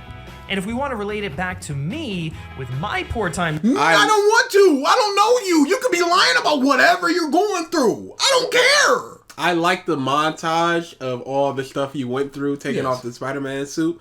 I did not like the I'm Spider-Man. Oh, yeah, that was horrible. But for the most part, I like the montage. There's a lot in a little amount of time. And sometimes frantic behavior to get ahead, I can honestly say I've never felt more seen in an opening to a superhero film. This rush, this feeling of a race against time isn't just present due to like Peter Parker having to deliver a pizza within 30 minutes or being fired, and he knows he won't make it if he does his Spider-Man, but he still tries, and then he gets fired. Like that race against time. Not watching your ex-girlfriend's valedictorian speech and getting your award, but losing your job. He's late on classes. He's late at work. He misses the girl he loves play. All because of the Spider-Man. the editing and pacing of the movie, it's integral to the entire story. It's the core motif of the movie. Hey, look, I'm fine for the most part with words on the screen. It's losing me fast and hard. It's losing me. I got about 2 more. I'm fine with minimal doing it. Yes. I'm fine with it explaining something or exploring more, because some people are too stupid to understand some of the things you say, so you slide it in there. I am fine with it giving explanation to the scene that you feel is too, for anybody that doesn't know, it gives them an explanation. For anybody that does know, it would just be wasted time of your explanation. I am fine with a lot of text on screen. I am not fine with this bush. It is just your script and you are just throwing words on the screen. Kill it. The entire film is Peter running late for things. Like Spider-Man 2? Like the second Spider-Man movie of 2? Is that what you're talking about? Spider-Man 2? And making it by the seat of his pants. Like a Spider-Man 2? Up until the one moment that matters most, and he can't. Hell, one of his first lines, They took away so much of his own guilt by just... She screams it's her choice. She knew the danger and she died. Oh, I hated that. Ain't no man choosing for me. This is my choice, Peter. Mine. You hear me? I absolve you of guilt. Just don't call me late for dinner. You get it? the film comes out of the gate with an He swung away because he saw the cars that they were about to barrel into and went, I want none of that smoke. allusion to his time management. Even Max is running late during the opening and throughout the film. Peter has his father's watch, a constant reminder of the tragedy that Peter comes from, but also the inevitability of tragedies to come. Peter essentially makes the exact same critical miscalculation about time that Richard Parker did. I always thought that I'd have more time. Even Gwen's valedictorian speech, that same speech that Peter misses at the start, is about the value of time, about doing what matters, loving, and making the most of your time. So you're just talking about the theme of the movie. Yes. And you know what? I am very happy he doesn't just say theme of the movie and move on. He is explaining the theme of the movie to him. That is perfectly fine. Can we move on now? I understand it's about time. To remind us that time is luck. Time stops for no one, not even Spider-Man. Even when his abilities allow him to slow it down to such an extent that he can dodge bullets. He can slow it, but he will never, ever, ever be able to defeat it. And despite the fact that he can slow down time, he operates almost on muscle memory as he lives his life at a breakneck pace. Even when he stops to save Max, he boosts Max's ego, drops platitudes on him without even really thinking about what he's saying. Spider-Man always seems to be a hero whose haste has a profound effect on those around him. And with Max, he makes him feel important for possibly the first time in his entire life. Spidey will have forgotten this interaction by the end of the day, but Max will remember it for the rest of his life. That's the thing about life. You should always strive to live it, but you must be careful not to live too hard. Stop and take stock of things once in a while. But pause! What does living too hard have to do with him connecting that thing? What is That was not a good point to... this? Just stop and take it in. What does this have to do with Spider-Man 2? It's okay to pause every now and then, to exercise more caution and scrutiny in your actions. It's the heart of this... But he's lambasted for it at the end of the movie, where it's like, where's Spider-Man at? But he did it too much there. That's the thing. Film. It's a beautiful message, and the film does an incredible job of tying every scene into that subtext. But even on just the surface, this is a powerful Spider-Man story. I said before that TASM 2 is the quintessential Spider-Man story, and I meant it. One of the core elements of the Spider-Man mythos, of the Peter Parker mythos, is that he is a man with a dual life, one which is extremely difficult and even impossible to live both sides of without something going wrong. He's constantly at odds with being Spider-Man and being with the people. How is this any different from the other two Spider-Man that we got? Even if you count Into the Spider-Verse, how is it any different from...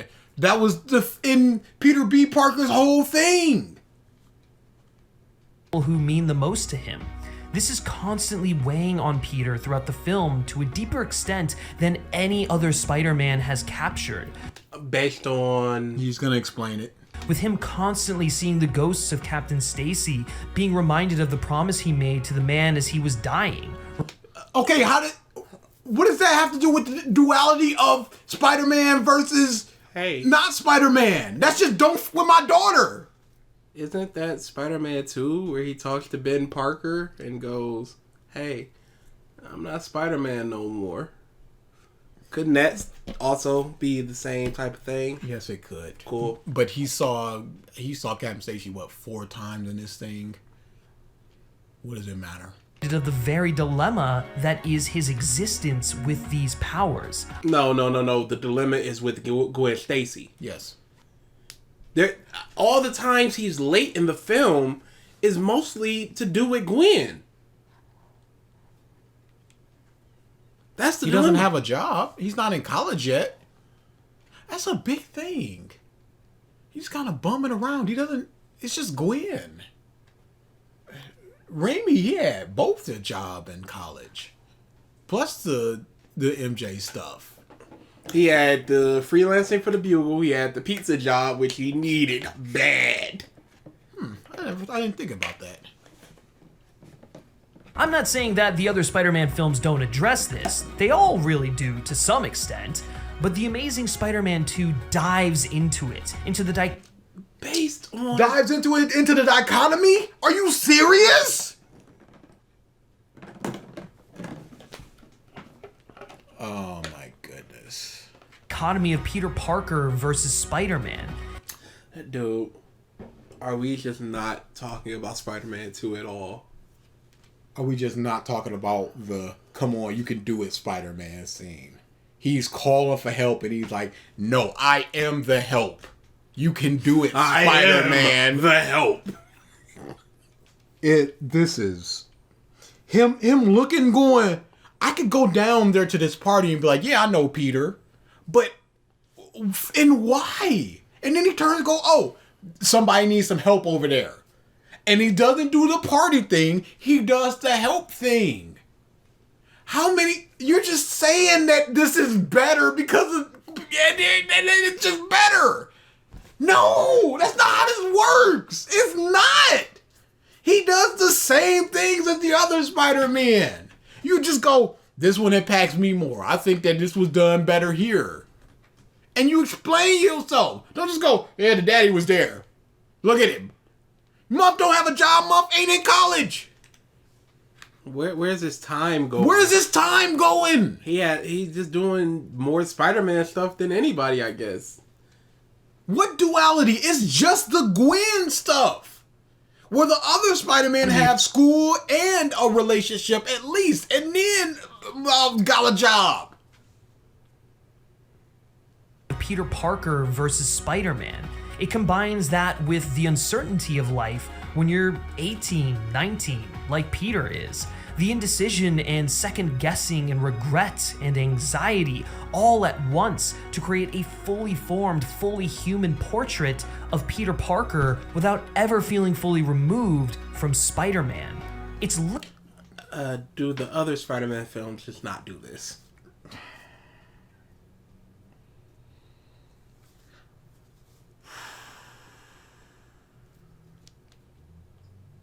literally an entire 2.5-hour allegory for Spidey juggling all of the insanity in his life. Seeing Captain Stacy's ghost forces him to grapple with his decisions and must come to the Gwen Stacy. realization that he can't have it all. Gwen Stacy. That bad things... All the Spider-Man know that they can't have it all. That's why Peter was like, MJ, I can't be with you because I'm always going to be Spider-Man. The third movie was about you can't have it all. That was the culmination of this. This is the big learning that... I understand that movie wasn't out at this point. But still. The second movie was like, you need to have something. You can't just push off your responsibilities to Mysterio. Will happen. To that end, Peter makes a personal sacrifice in letting his relationship with Gwen go at the end of the film instead of allowing... No, not at the end of the film. The middle of the film. By the end of the film, he gets her back. It's not a sacrifice to let her go. She's dead. You're letting go her memory and you're not moping around anymore, but there is no sacrifice there. At What the is end he of Spider-Man sacrificing? 2, Toby went, hey, I'm sacrificing the person I love because I'm going to be Spider-Man. I can't have you. And Tom sacrificed a shot at being an Avenger in an awesome new suit. He didn't know he was going to get his old new suit back. Don't act there, dude. There was literally no sacrifice. She's dead. The past, her memory, his failings haunt him. He renews his vow and That's not a sacrifice. That's learning from it. That's accepting, yes, this happened. I can remember her. I can mourn her. But that's not all I can do. What is he giving up? It's to being Spider-Man. Sacrifice is another key theme of The Amazing Spider-Man 2. Peter Parker's parents sacrifice a future with their son in order to prevent Oscorp from making a weapon of Richard's... Aunt May sacrificed her well-being and health and potential rest of her life with her money situation to hold on to the memory of Ben because she thinks she needed to atone because she killed him. And once Peter says, no, it was my fault, she's able to let that go, forgive herself, and forgive her nephew. Oh, look at that. Sacrifice. Look how easy that is. work. Richard destroys the spiders, but... And why did the mama have to go? You would have tracked them down? Like Aunt May and Uncle Ben? Yeah, why did Mary have to go? She didn't work there. Why couldn't Peter go too? Because he couldn't do that to them. But he could just leave them and just not sit there and go, Peter, I don't want you to have any regrets. You're the most important thing to me that I will ever have. I love you so much. We may be back, we may not be back, but never forget us. We will never forget you. We will keep you in our hearts. Anything other than him just be like, hey, yo, be good, though. You be smooth, kid. That's all he said. He's like, Peter, be good. It's like, Ben, what? You say that to your boy as you leave, yo, be good, man. What is that? I say that to a coworker. That doesn't say anything. All right, be smooth. And now he's living his life like, dang, what happened to them? Where'd they go? Why'd they go? Did they not love me? Instead of sitting there and just going, Peter, you are everything to us. We are leaving for you. One day you will understand, Roosevelt. The calculator. One day you will understand. But never let this haunt you. Anything other than be good. Creates a failsafe in Peter. The catch is, Peter has to want it. Peter had to make the choice to use Richard's technology for good. His parents understood that doing the right thing... He was bitten by a spider by mistake. There was no choice.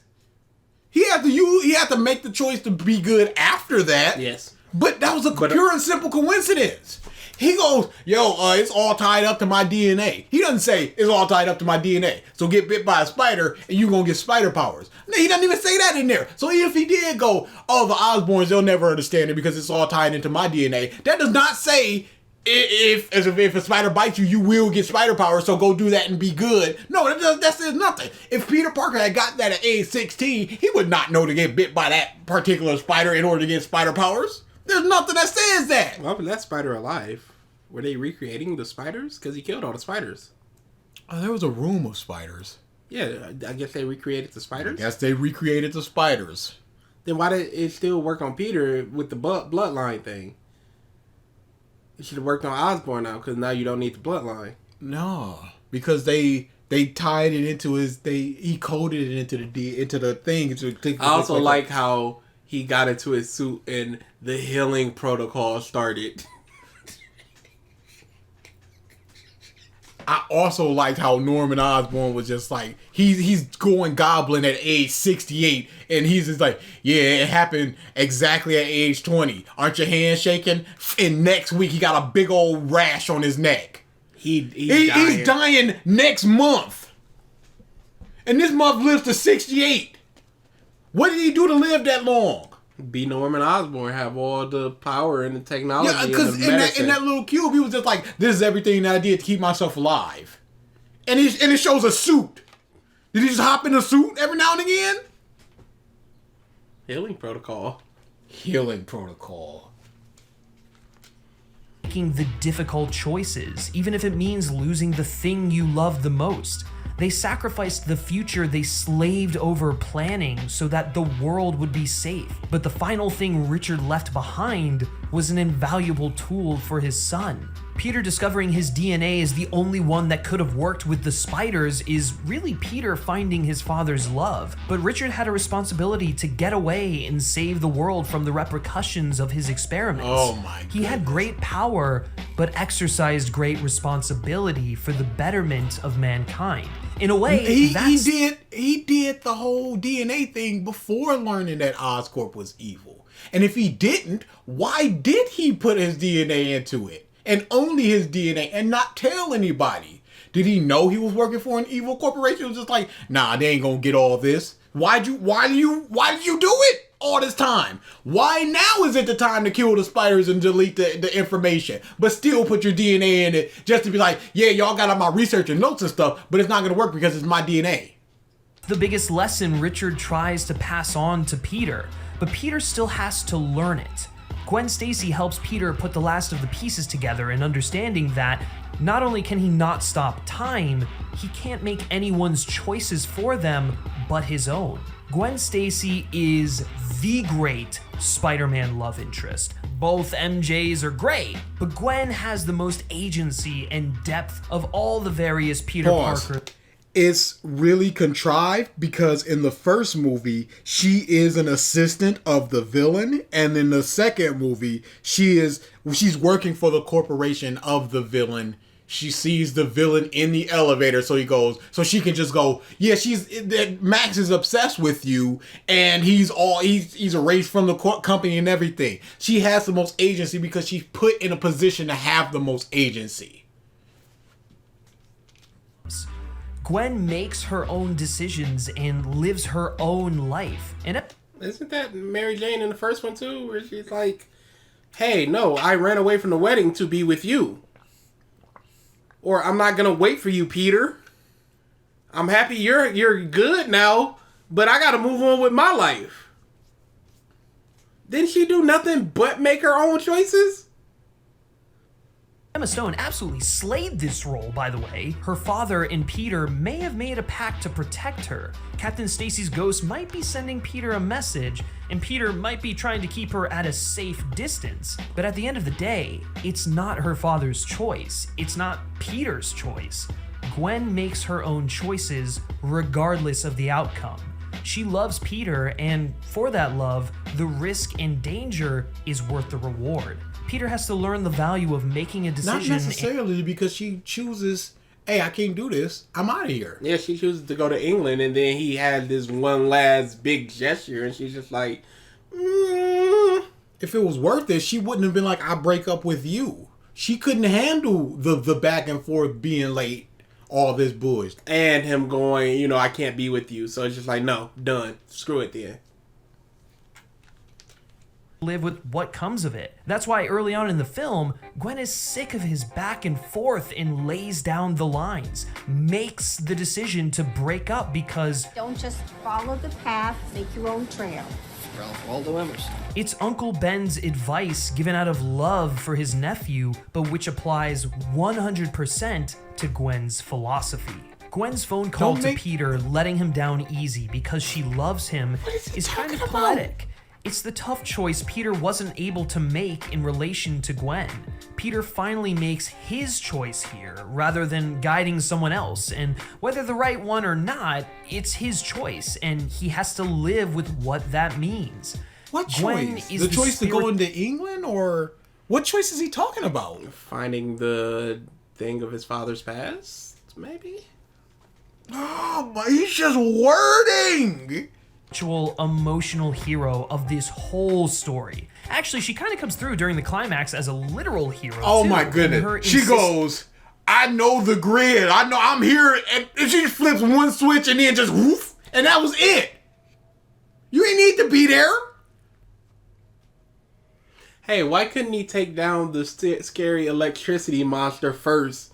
And then you go, all right, now let's fix this grid. Like, once everything's settled. Well, since that... What? Nobody makes my decisions for me.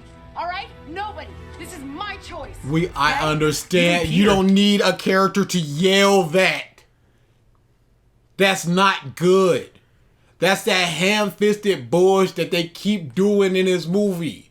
Yeah, we got it. He saved the kid and then this kid saved him later. No, we got it. Couldn't do that earlier. The whole movie, Peter thinks he can have everything under his control, and that stuff is his fault if it doesn't go like he wanted it to. But the reality is, people make their own choices.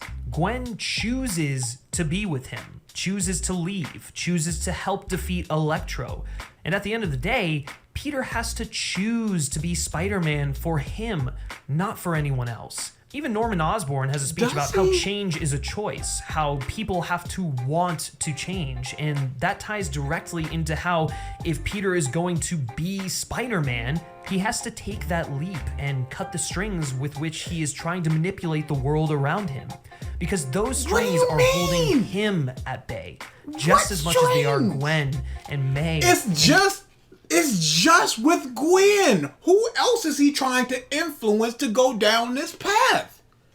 To do what he wants. Hey, give me your blood. No, it might kill you. No, that's completely reasonable. This is the one real relationship that is tested in this movie. Aunt May is always going to be there. You got to do what you got to do. Hey, Aunt May was tested in Spider-Man 2. Absolutely. But it's just the Gwen stuff. One or anything else Peter is trying to control. Those ideas of time, sacrifice, and choice give us a Peter Parker and a Spider-Man caught between desires, promises, and duty. And hell, the public... I'd like Spider-Man? Just say like Spider-Man. Not even a specific one. That's the whole purpose of Spider-Man. Perception of Spidey isn't making it any easier, despite all of the things Spider-Man does for people, despite his best efforts. But no matter how much the press shits on... But he said, after the Electro thing, it goes, opinion of Spider-Man is sky high. It's saying it on the news. There's one article front page article that Spider-Man is a menace. I don't know how much hatred he's getting. And that's J. Jonah Jameson stuff. When he saved the "Hey, I'm Spider-Man" stuff, he knows. He goes, "Oh, you're the Spider guy." Excited to see him. Who hates Spider-Man in this movie? Who's fearful of Spider-Man? Who's weary of Spider-Man? Spidey will always step in to say, help Jorge and walk him home. Stupid scene. Yeah, because he was without a mask when he went in, and there's cameras. Same outfit. He's sick, so it's presumed that he must go to a store that's nearby him. So he must go into that store all the time. He probably, "Hey, Peter, what's up?" Nah. Don't think about it. It's the funny scene because his nose is stopped up. Man. I don't feel like my kids are safe with him out there. Get out of the way and let the police do their job. Yeah, this isn't good enough. Yeah. Sorry. No. Well, here's how wrong they That's are. not good enough. Yeah, that's not good enough. I don't feel like my kids are safe. Why not? He's helping people. Who has he hurt definitively? Let the police do their job. Why? If he can do it better. If he can dodge bullets. So, and then at the end of the movie, it's been 5 months and they're just like, police are like, "Where's Spider-Man?" Muffs is happy to see him back. Oh, they learnt. Here's a hero people seem to consider unnecessary at a time where they need him the most. No! One person. And J. Jonah Jameson. No, I am not using the meme from The Dark Knight. God damn it, this is a Spider-Man video, and that pushes Spider-Man back towards the Peter Parker side of himself. But only to an extent. This is Spider-Man we're talking about. He was not pushed to become Peter Parker because the people hated him. It was because of the Gwen stuff. That's just a lie. Yeah, I never saw him struggling with his decision to be Spider-Man based on The the public public perception perception of him. Always heed the call to help. As a result, you get Spidey watching Gwen, but being called away to a nearby fire. He is desperately clinging to the thing he wants most, a life with Gwen. Hell, even just a normal life in general. But his duty as Spider-Man, his self-imposed requirement to help, will always yank him away from that. Like Spider-Man 2? Like You- Tom Holland. You realize that you are just praising Spider-Man 2. Or Spider-Man, Or period. just Spider-Man, period. Peter's craving for Hey, why was HiTop Films here? human connection, companionship, something deeper than the mask, is also mirrored by Max's story. Boy, does he crave that? I think it's just Gwen that he craves. He's not a mad loner. I could understand if he was in a ratty 1-bedroom apartment like at the end of No Way Home. It's like nobody knows him, there's nothing, or nobody's Spider-Man talking to 2. him. Or Spider-Man 2. But he has that connection. I mean, he even has his old friend coming back. So he has another connection. We don't see him with any friends for some reason. He's very... That's another problem with this Andrew. He's way too personable. He doesn't seem like that geek, loser, loner, whatever. Mm-hmm. He's just a little bit too talky, a little awkward with it and his stumbling and all that Toby stuff. is meek. He's a meek dude. And Tom is a wimp. J. Jonah told me to give you this. Thank you. Tom is just a straight wimp. He's like 5'6". But this dude, tall, coiffed hair, and talking to people just fine. I don't see why he doesn't have friends. craves the same thing as Peter, but to an extreme. Peter has an aunt who loves him, a girl he's pushed away because of his own guilt, and even a good subsection of the public who support him as Spider-Man. Yet, because of his actions and his need to have it all, he starts to lose his grip on all of them. Spider-Man 2. How does he lose his grip on Aunt May? How? How does he lose his grip on the public perception? Because you showed the scene from the beginning. You're just lying. He and Max aren't that different. Max tries to inflate who he is because he's almost ashamed of it. Peter is the only one. No. It's not that he's ashamed of it. It's because he's factually ignored by everybody in his life. Hey, I made those plans. You made those plans? They just stole his entire plans and just like fix it.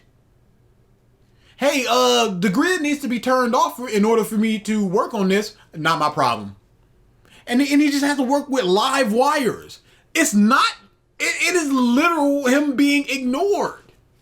His very first scene, he's holding all those blueprints. They fall and he goes, little help, somebody, a little help. There's more sidewalk, New York. A little help, please. Nobody's helping. No, that's the thing. They're not the same. Well, they're not the same in the way that you're making them the same. One who, if even for a brief moment, recognized Max as a real human and not just a good worker. Max had to clean up messes and spend his birthday working on something he goes uncredited for. He's mad because he innately feels... They are cartoonishly cruel to him. The corporation.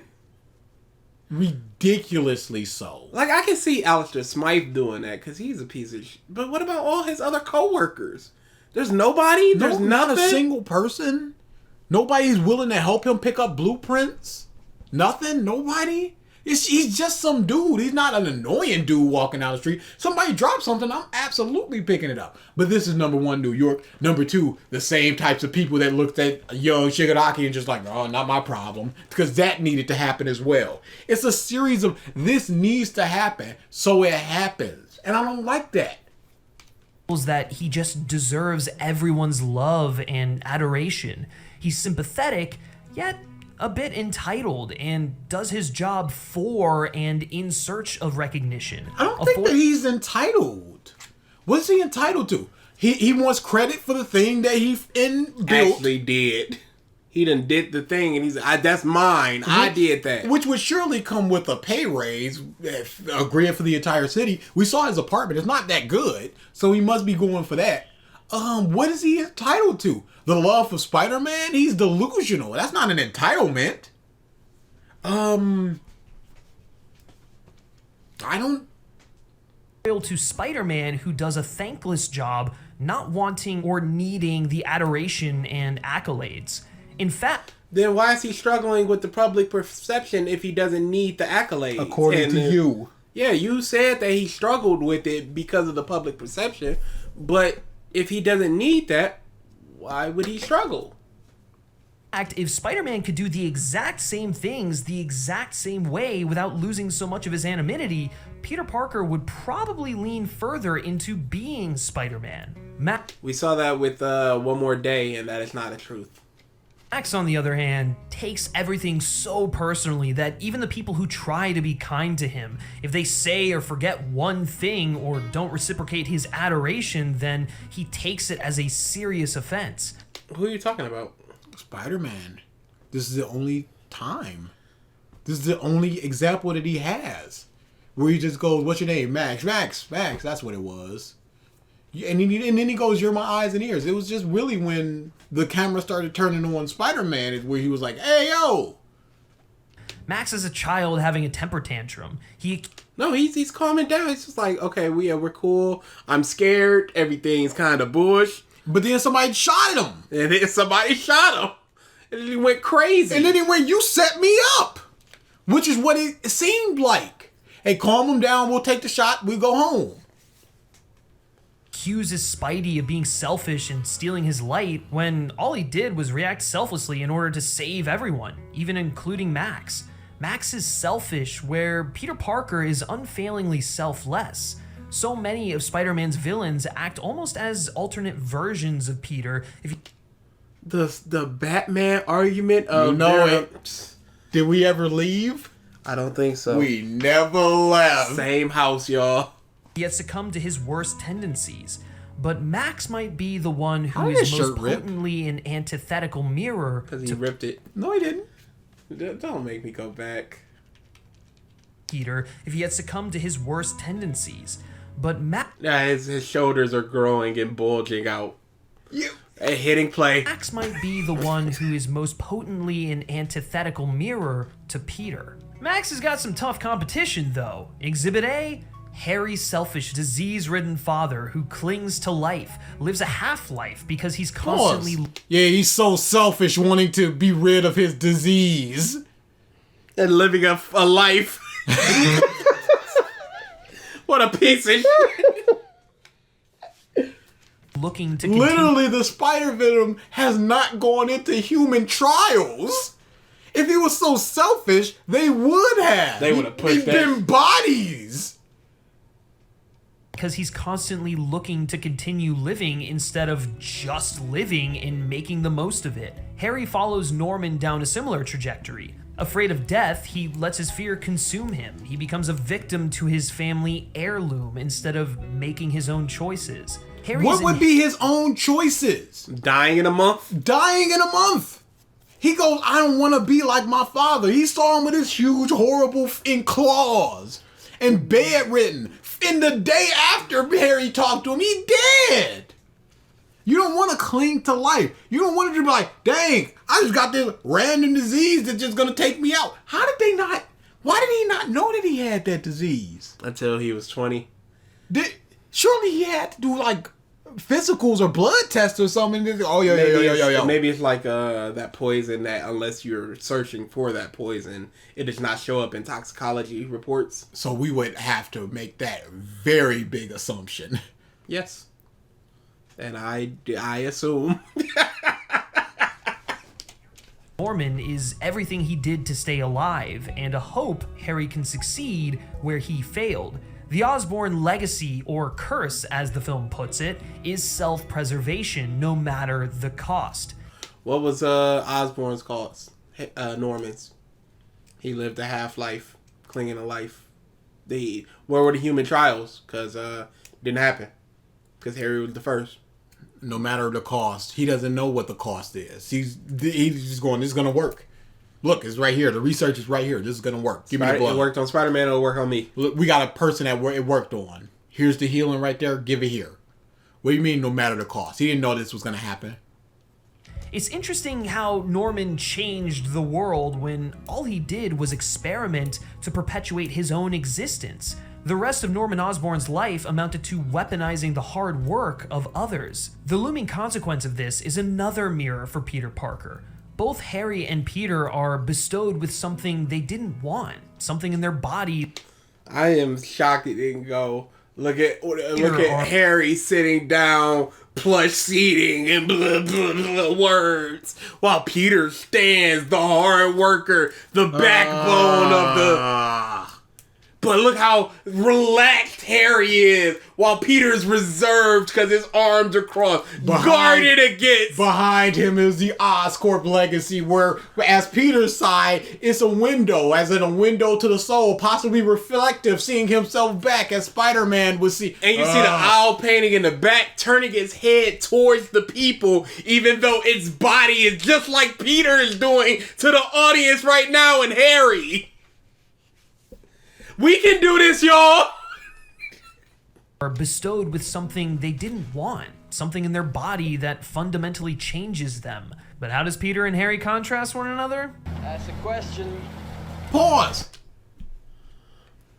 If Peter doesn't fight crime, his is nothing but a blessing. He doesn't have to. There is no degeneration. No. Unless you want to count the whole radioactive sperm, but that is over there. Yeah, we're not worried about that yet. Whereas Harry has a literal degenerative disease.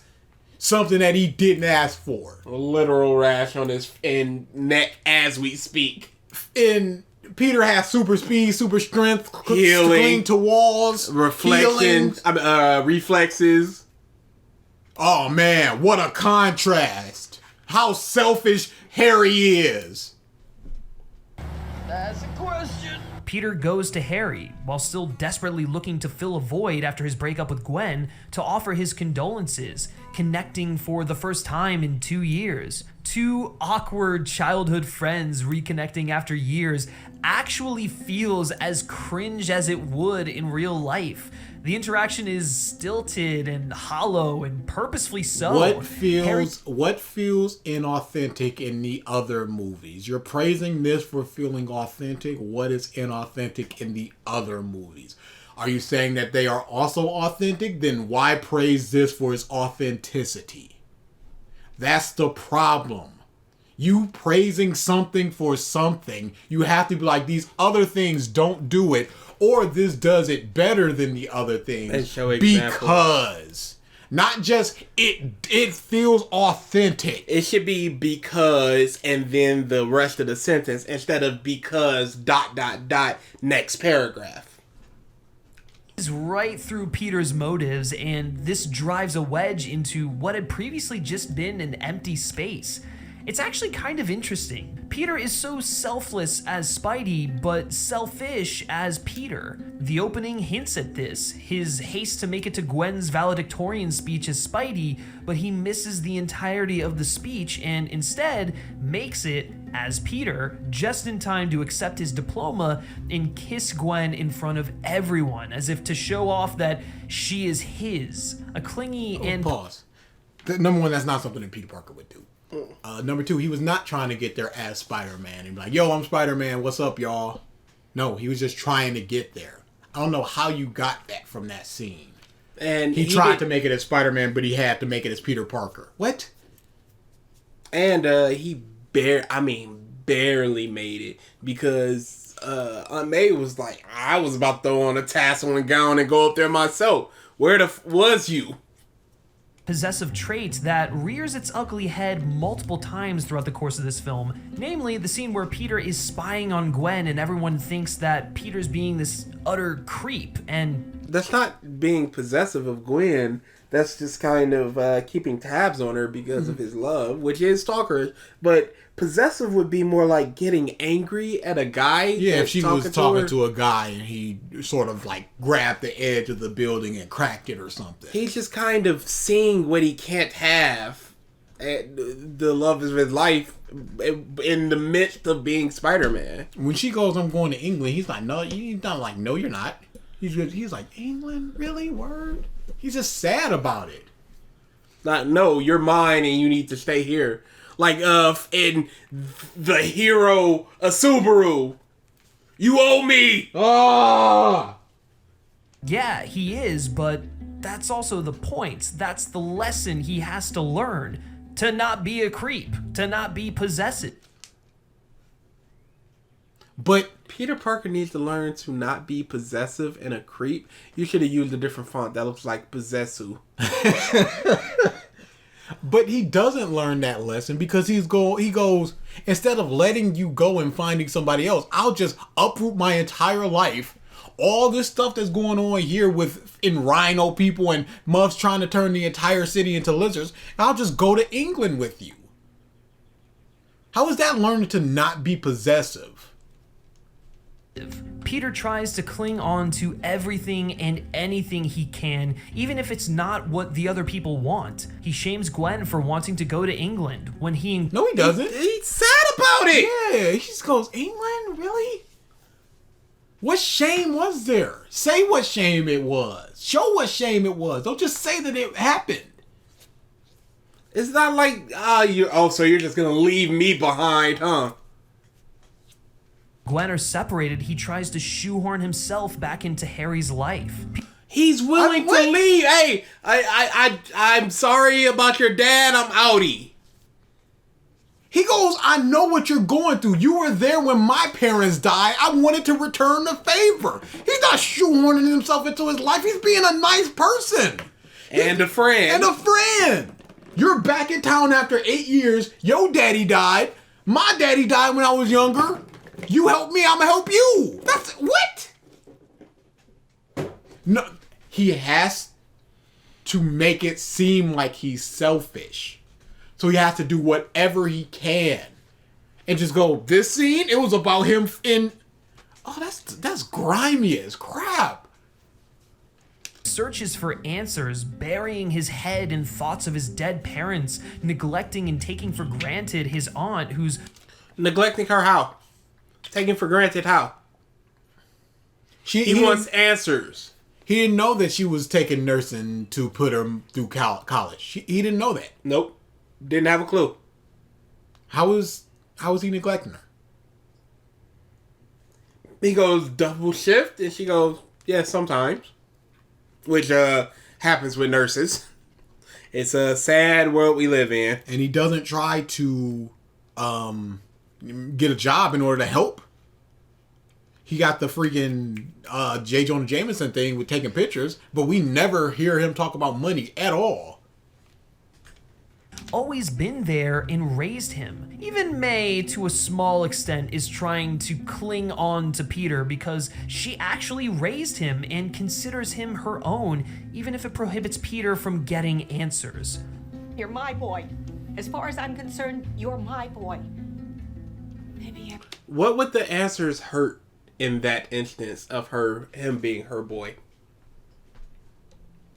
It makes no sense. Yeah. Once you find the answers, what does that do for your relationship with Aunt May now? Why would it degrade it or change it in any way? It's not like she even knew what was down there, so it's not like she's hiding a big, deep, dark secret like that wasn't even your parents. They were crackheads. everyone has a part of themselves they hide, even from the people they love. At this moment, Peter realizes his parents' lives were all lies. Peter learns that lesson from May and tries to put it into action with Harry. This doesn't go Peter's way. I love that slow sit down from the upside down swing. I love it. He is pissed because Peter won't help him. Peter is obsessing over his dead parents because it's a vice to fill his void. His fear of abandonment, which Gwen triggers. His entire personal web is unraveling, slipping between his fingers. But that's why he needs you. To help him make his choices clear. As Harry puts it in an elevator directed towards Gwen. But Peter does make a choice. And yeah, okay, the Peter and Gwen ground rule scene is the most tense indie drama thing ever. But it's so heartwarming. It's so sincere. It's so authentic. You could really buy into the fact and believe that. I'm so tired of this authentic, and I can buy anything if I suspend my disbelief. Andrew Garfield and Emma Stone were actually dating at the time.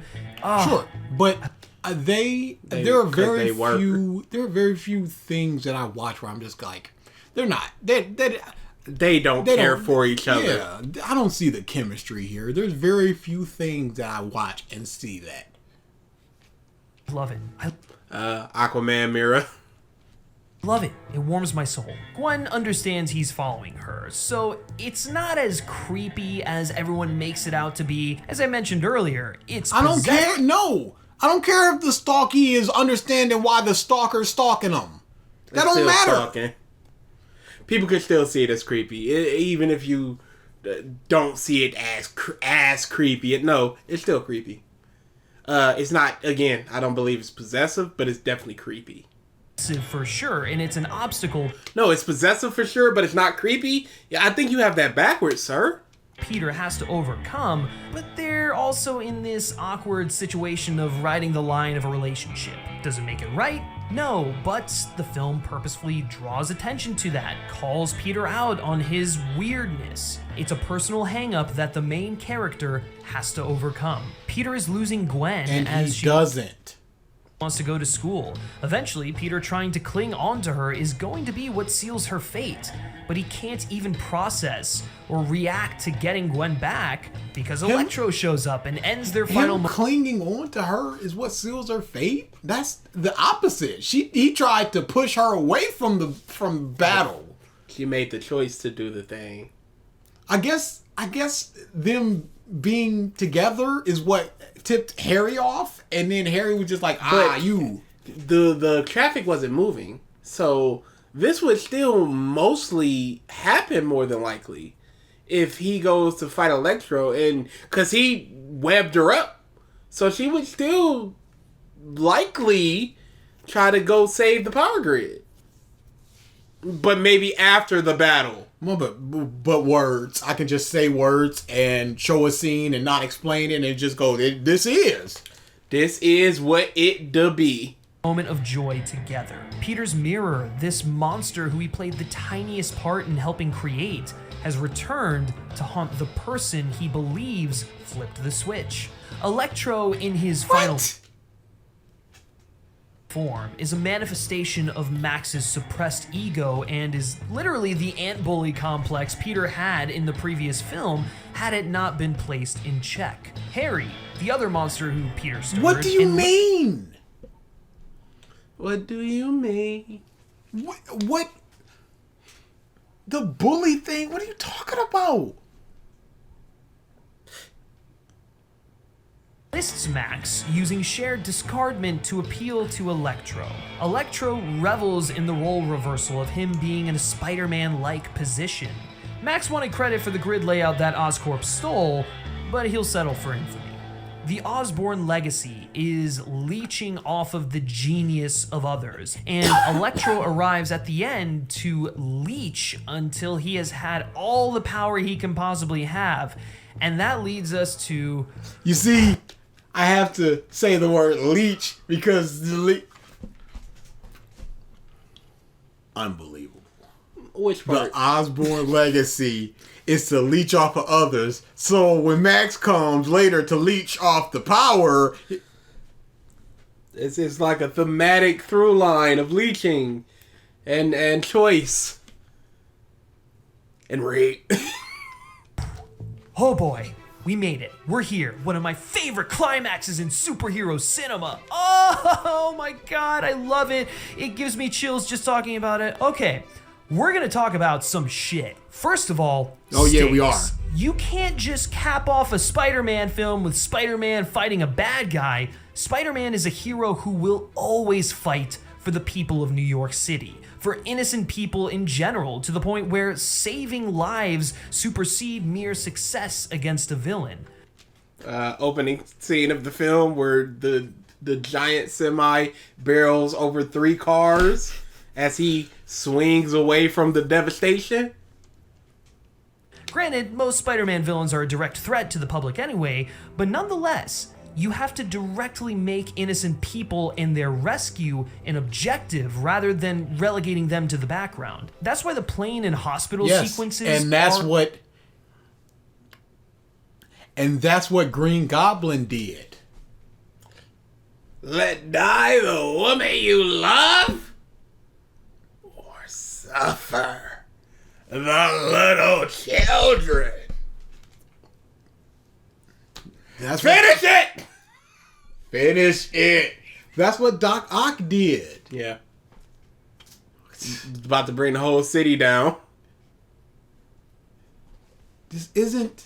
And the plane and the hospital scene, the plane scene is so worthless because there's nobody on there that we know or care about. The person, it's just a bunch of people that might die. The person who is directing it going, 60 seconds, we gotta try to get into... We don't know this person. This is just people going through events. We don't go to the bottom floor level people.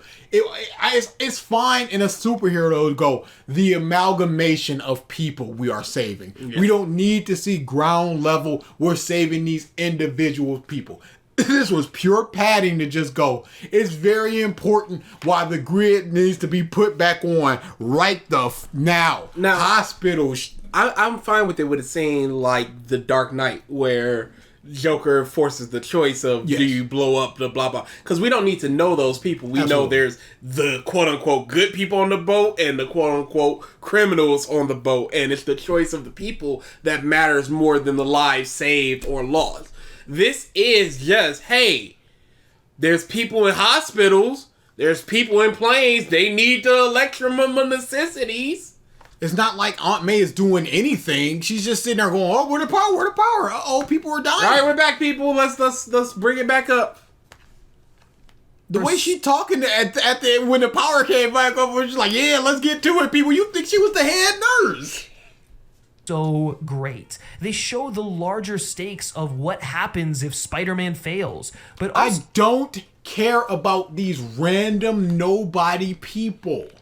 It means nothing if this blows up and Spider-Man learns about it later. It's just going to add to his grief. It's just going to add to the, dang, you can't save everybody all the time. What could you have done in that situation that you could have done better? What about... You did everything you could. Sorry. No problem. You were still going. What about the people that weren't saved in time for the electricity to come back on? What about them? we're only seeing the people that were saved thanks to the electricity coming on at that moment. But there has to be dozens, hundreds, maybe thousands of people affected in that hospital and other hospitals. It's the power grid for the whole city. Who knows what was happening when and how many people were lost, but you're grandizing the stakes in the positive light, and that's all the film is showing. Then you also have to look at the stakes in the negative light of the people he lost.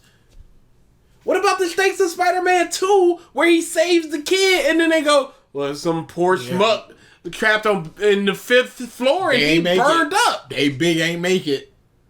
What about those stakes? Urgency of saving them now. The ticking clock that must be beaten because their lives... It's so artificial, though. Again, we don't know these people. If somebody in... The little kid was on one of the planes. Evil Indian guy from the first movie. If Aunt May was hooked up to a respirator or something. But she's just in the hospital going, there's people that need was overworked and passed out, or her heart gave out a little bit, and there needed to be the machine. But no, because there's so few central characters. You got Peter, Gwen, Aunt May, Electro, Norm, and that's basically it. Harry, sorry, Norm.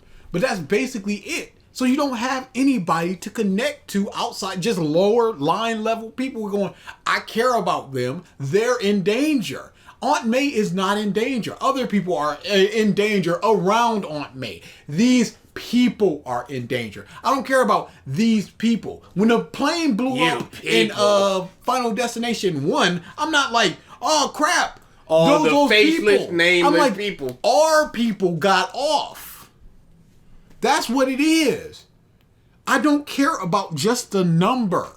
You think Dragon Ball cares about when Vegeta just blows a hole through the stadium? Did they care about those people? No. You shouldn't care about those people, but Bulma was very near that. Now, you should care about those people because like we said before with the whole, these people coming back, they got a hole in their chest. They're never going to forget about that. But that's a whole other thing over there. I don't know these people. This is just pure and simple padding.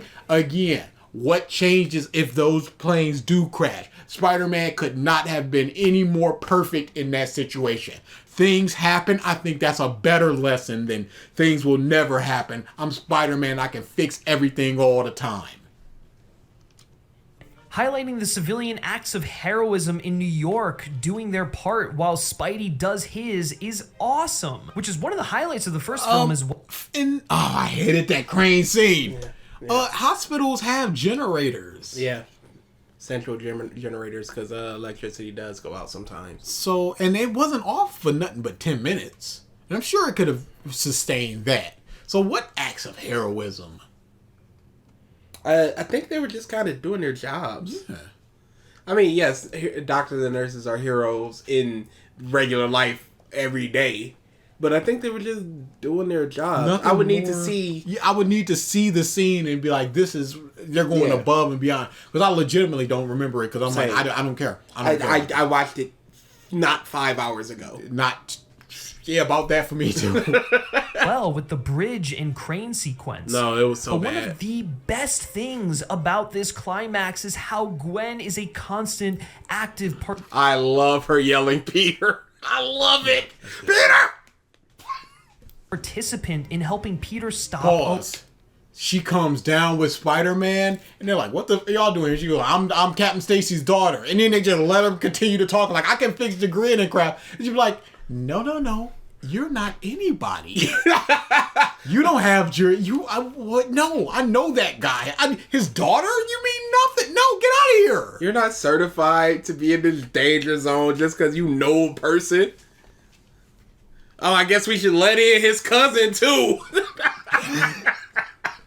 Hit the bricks, lady. Electro.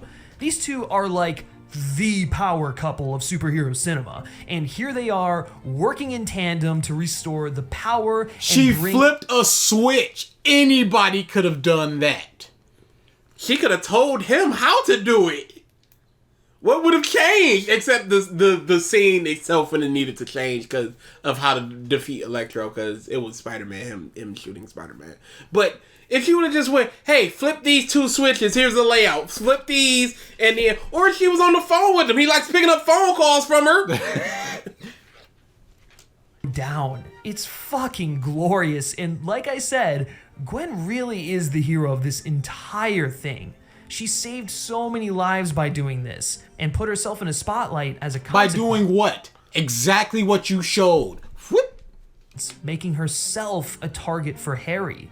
And while she didn't go into this expecting... Pause. She would not have been a target for Harry if the CEO of the entire company was just not in an elevator right when she was. You know what's great about that scene? He scares her, but how did she not see him when she walked in the elevator? She was busy. She was distracted. Back. She saw it open. She looked in the elevator as she walked into the elevator. She has her back. He goes, hello, and she jumps. Goblin invisibility. Disproved me. He was not Goblin yet. He had the illness. I don't think he has the parts yet. That's the first symptom. Disproved me. Goblin's abilities have never been invisibility. They are in this movie. Disproved me. That's not fair. Well, it looks like I win. Thanks, comment section. Abducted, she still put herself in harm's way by helping Peter. So many things could have gone wrong and killed Gwen Stacy during this sequence. And they should have. She was in a building that houses electricity. I think she would have been just fine unless they went through that building. Because she was out of harm's way. Pushed forward nonetheless. And that brings us back to sacrifice. A sacrifice brought about by time running out. Peter fights off the goblin. Then that's not a sacrifice. No. A sacrifice is a willing acceptance and giving up of something. You ran out of time and something expired. You sacrifice food in fasting for, holidays or religious things. Your milk expiring is not a sacrifice. You just can't use it anymore. The time has run out on the milk. He just had to tie those 2 things back together in a way he thought was clever, but it's just not. This is a fantastic ratio. 40 minutes, a little over 2 hours? That's fantastic. He was just talking a lot. He was talking. There's so many words. Fights off Harry, but does so as Gwen's position becomes more precarious. This culminates in Peter literally trying his might to hold back time, holding Gwen by a web while using his body to force the gears of a clock tower to stay in place. Okay, so how is that any different from Spider-Man 2 holding up the big thing for MJ? This is really heavy. Spider-Man sacrificed himself, but you could just tie it into the theme of time and you go, genius! Amazing! It's not. It's just a Spider-Man doing a thing and you're putting a whole lot of weight into it. Doesn't get any more obvious than this, and all Peter does in trying to halt its march is that he destroys it. The gears of time all but explode, severing the web and sending Gwen plunging to the ground. So what does this say about the theme? You can't stop time, and when you try, bad things will happen? What is the lesson learned from the theme? What's the lesson here? And the rest, well, we don't need to see that again, right? It's upsetting enough to think about what happens next. The hands of the clock tower rapidly catch up to where they would have been at the moment the gears shattered, and then stop with a dull thud. Time has run out. Gwen Stacy has suffered the ultimate sacrifice in order for Spider-Man to save the day. And now Peter Parker... No. What? No, that's not what happened there. He didn't defeat Goblin as a result of her death. It was just the thing exploded and he got hit in the face by a gear. She did not sacrifice herself to stop Electro or anything. It is a result of a thing happening. That's not a sacrifice. It's not like Harry jumping in front of Venom. That's a sacrifice. Yeah. This is just she was collateral damage to their battle. Is faced with a choice. It's amazing what can happen when a superhero film introduces a set of ideas and themes and stick to them, isn't it? Everything... Unlike other Spider-Man Unlike movies. other Spider-Man movies. Unlike apparently. other superhero movies. Unlike other superhero movies, apparently. Comes together. Every line of dialogue, every scene, every subplot has a purpose. It's all in the wrist, buddy. It's all in the wrist. I guess that line had meaning. It wasn't just a quip. As Peter mourns Gwen, the price of a double life has been paid. Peter Parker has spent The Amazing Spider-Man 2 suffering from the Spider-Man dilemma, the desire to have a normal life surrounded by people he loves and who love him, especially since his parents left him at such a young age. But with his powers constantly pulling him away, the necessity of doing the right thing forcing him to always don the mask. He's been trying... How is this any different from any other Spider-Man? I cannot This believe it. pure and simple, I'm gonna look at this and nothing else is infuriating. I hate when analysts do this. You praising the same thing that happens over here and you're just going, Peter does this and he does this and the sacrifice and the duality. It's like, yeah, that happens over there. Is this better than this? If it is, explain how it's better by comparing it to the other thing that does the exact same thing. Don't make it seem like this is a unique thing because it's simply not. Desperately to fill the void his parents left, while also coming to terms with a dual life, and that selfishness and desperation causes everything to come crashing down. He can't have it all, and despite coming so close to realizing that at various points in the movie, Peter doesn't fully accept it until Gwen is gone. The only thing I keep coming back to, Gwen, is... Well, now she's no longer there for him to come back to. And predictably, Peter futilely attempts to abandon his destiny as a result. Peter in the cemetery staring at Gwen's grave through the seasons is just utterly devastating. Okay, but it brings... why does he stop being Spider-Man? Is it simply that he's sad? Or is he just going, being Spider-Man hurt me so much. If I wasn't Spider-Man, she wouldn't be dead, so I'm not going to be Spider-Man anymore. Or is it simply that I'm so sad that I can't be Spider-Man? Why is he not Spider-Man? We can only infer based on the context clue. But it could easily be either of those two things. And that's two completely different motives. Everything home and goes back to the concept that time goes on. It waits for no one, no matter how long you want to dwell on the same things. Ironic how Peter was trying to fill a void. But you say that he can't go back to Gwen anymore, but we see him going back to Gwen here. Going back to her grave and the graduation speech. Why is there just a perfect line for him to sit there in front? You know why. I suppose I do. Same things. Ironic how Peter was trying to fill a void, and after Gwen dies, Peter abandons the city, leaving it with a void that needs filling. While many may view the Chosen One trope as a bummer in the context of this film and something that doesn't quite line up with who Spider-Man is, I strongly disagree. I feel that it works differently from most Chosen One arcs. Peter may have been destined to become Spider-Man, but that doesn't immediately make him Spider-Man. Did it immediately make him Harry Potter? Because No, he's it just a didn't. piece of wizard. He's just He is a mediocre mid-tier wizard. How many was Naruto just instantly Naruto? Was he instantly the end with the cloak and all that stuff? What Chosen One is instantly super powerful and the Chosen One? No examples given. Liu Kang in Mortal Kombat, who had to go through a bunch of fights and trials and tribulations.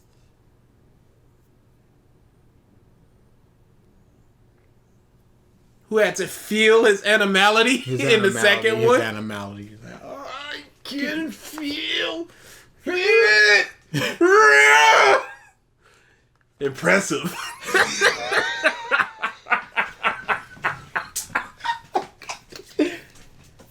How many times have we watched that movie? legitimately, the fate of the universe will be decided as it should be. In Mortal Kombat, the exact cadence, line for line. Dude, it's the greatest. I love Mortal Kombat Annihilation so much. It's a horrible movie. Everyone flips. We see countless times throughout this duology of films how Peter acts selfishly, desperately, almost sociopathically. In The Amazing Spider-Man 1, he could have easily used his power for selfish intent or evil. Like all superheroes could do. There's always the choice of what you do. And that's why I love Superman so much, because his choice is just that he's a good person instead of a mantle thrown on him. Everyone makes a choice. Green Lantern can be evil, which happened in the Parallax storyline where he killed a bunch of other Green Lanterns and Hal Jordan and took their rings. He made the choice not to be good now. Harley Quinn is an anti-villain. She chooses to be good. She chooses to be evil. This is outrageous. Easily been his father's dying wish reversed, but everyone could be. Everyone can pervert their teachings. Everyone could use their powers for ill gains. Batman could have went, hey, the best way to end crime so no kid feels like me, kill all the criminals. Could have easily put that lesson forward. Why are you clapping for Spider-Man choosing to be a hero like every hero not hero? Wasn't. And that's because he chose the moral path. Fuck, what are you doing? This is and he's just all heroes now. It's not even just into the Spider-Man. It's all heroes. Unbelievable. Like, this is special. He chose to be a selfless hero. Oh my God, dude. Do you not hear yourself? To sacrifice his own wants and desires, for as difficult as that is, for the betterment of others. It's not an easy transition. We see him revert quite a bit in this film and visibly see the conflict within him. Yet in spite of all that, he learns and chooses to become Spider-Man. It's not enough to be told you're something. We see through Harry, the heir of a billion-dollar company, how inheritance, great power, doesn't necessarily lead to doing the right thing no matter the cost. Great responsibility. What did he do wrong? How did he flaunt his billions? What ill gains did he get? He went, all y'all suck, she's in charge. Y'all answer to her because she answers to me. And then the next scene in Oscorp is, you use my name for human experimentation. Yeah, you out of here. You fired, bruh.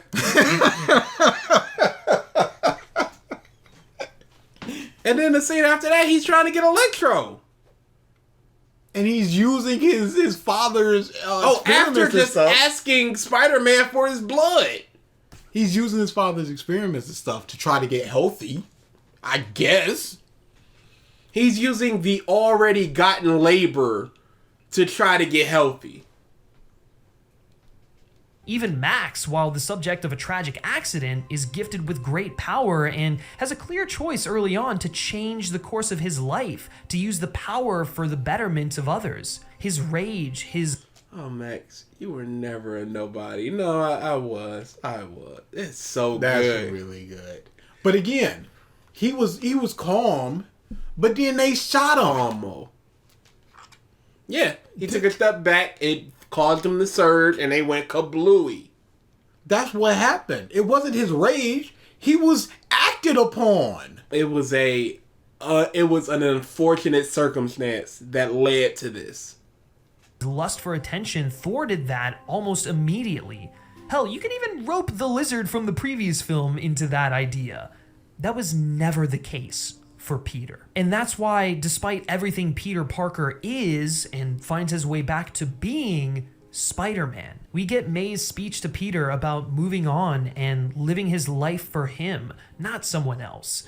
Peter has to be greater than what he suffers, hold on to the hope Gwen gave him and use it to be the hope for others. He will always carry a piece of her into what he does next to remind him of who he is and who he's meant to be. Even if he fails. What better way is there So to again, that. Why was he no longer Spider-Man? What lesson did he learn? Don't mope over me for all your life? Why does he need to learn that? This isn't the good ending that you think it is. This isn't someone that loses a loved one. It's just like, I'm not coming into work for a couple days. It's a Spider-Man not saving the city for 5 months. He doesn't have a job. He doesn't go to school. So he's just sitting there. And we don't get to see that because it'd just be him sitting in his room. So we have to go. Big sad. We have to see him sitting in front of the grave. It's not impactful like you think it is. Is Spider-Man. Of all the origin stories we've gotten in superhero cinema, the 2-part opening for Spider-Man, that The Amazing Spider-Man and The Amazing Spider-Man 2, is one of the best there ever was.